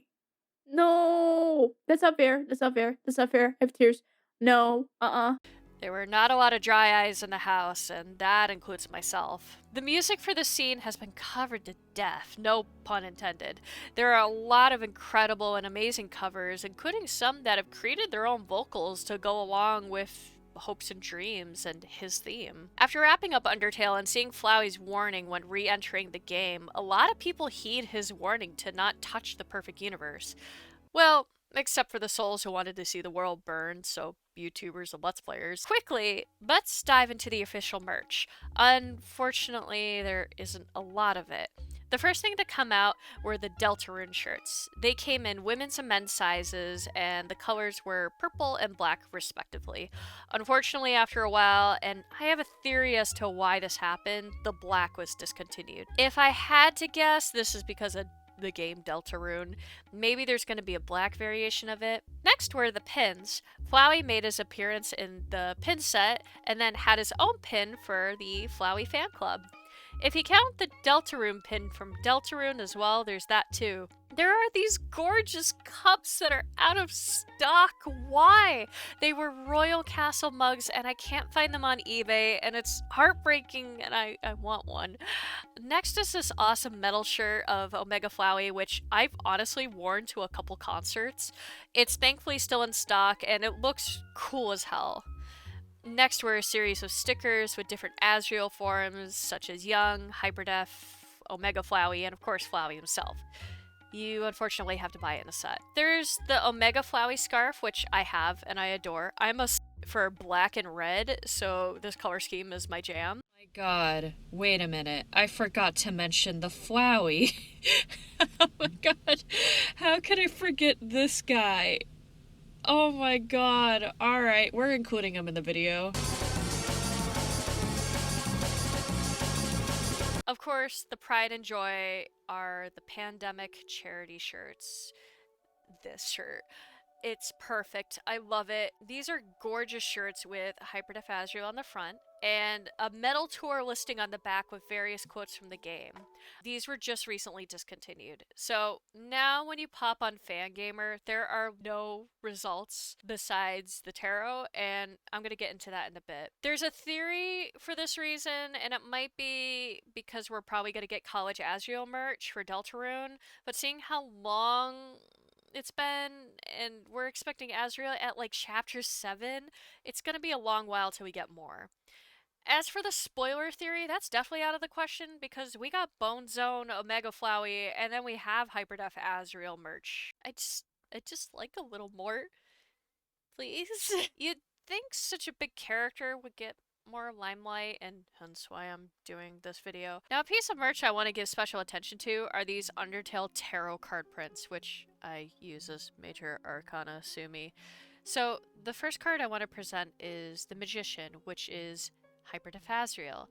When this card is upright, it means power, inspired action, resourcefulness, skill, influence, and concentration. When this is reversed, this means manipulation, greed, trickery, conniving, lack of mental clarity. Basically, tap into your full potential, take action, and don't miss any opportunities that you might regret later if you miss them. The next card I want to talk about is the Hangman, which is Flowey. Upright, this means feeling trapped, confined, needing release and letting go. Reverse, this is apathy, disinterest, impulsiveness, detachment, and stagnation. I love that the symbolism of Flowey and young Asriel are in this artwork, and it truly captures the feeling of being trapped and being in a state of limbo when the card is reversed. Death, of course, is God of Hyperdeath Asriel. Death gets a lot of bad rep outside of the tarot community, but there's actually some really nice symbolism going on with this. Upright, this is spiritual transformation, new beginnings, letting go, endings, transition, and change.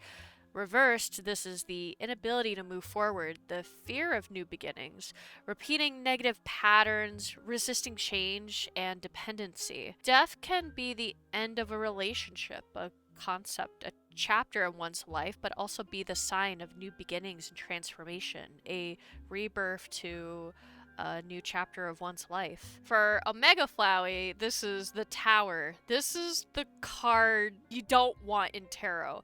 This is the card. Upright, this is chaos, destruction, trauma, pain, revelations, unexpected change, sudden upheaval. And reverse, this is resisting change, delaying the inevitable, avoiding loss, averting disaster. Basically, this is Omega Flowey, 100%. These beautiful cards were made by Dog Bomber on Tumblr, and you can still buy these prints to this very day. If you're an Undertale fan and you love tarot and divination, I highly recommend you pick these up. The artwork is gorgeous, and the attention to detail for each of the represented characters is fantastic. I want to take a moment to address some amazing creators who took Hyperdeath-Asriel's character and concepts and used them to create something incredible.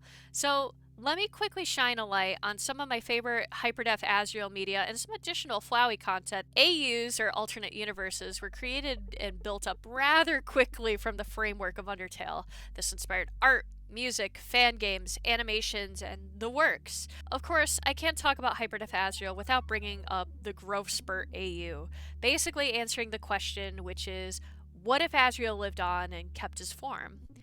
Asriel is now dealing with emotions and living on the surface and his trauma of being a flower. It's absolutely charming and at times emotional, with Asriel confronting his parents about their separation and his past of being Flowey. If you are an Asriel fan and you haven't checked this out yet, I definitely recommend it. It definitely deserves some love. Inspired by a series of art pieces done in the style of Dungeons & Dragons, we have Dungeon Tale, which honestly was my bread and butter since I was really into D&D and Pathfinder at the time. The artist perfectly encapsulates God Asriel and his hyperdeath form through this mysterious entity that possesses Asriel.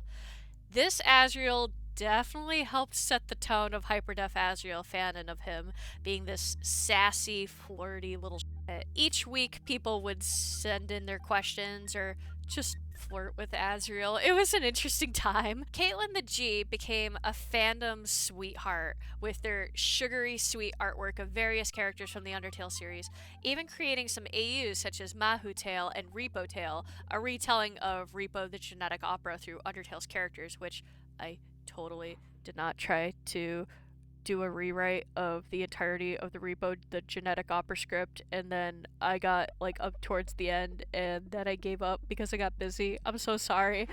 I adore their artwork so much. Most of their work consists of young Asriel and Frisk, but whenever they did Hyperdeath-Asriel in the shoujo style, it's so heart melting. It's gorgeous. Hello. Yeah, I'm in different clothes. Anyways, I want to take some time here and shout out a bunch of creators. So, from the top, I want to discuss covers that you can find on YouTube. Asriel's Lament by Killa Pines. Undertale the Musical, Hopes and Dreams by Man on the Internet. Undertale 7th Anniversary, Hopes and Dreams / Save the World.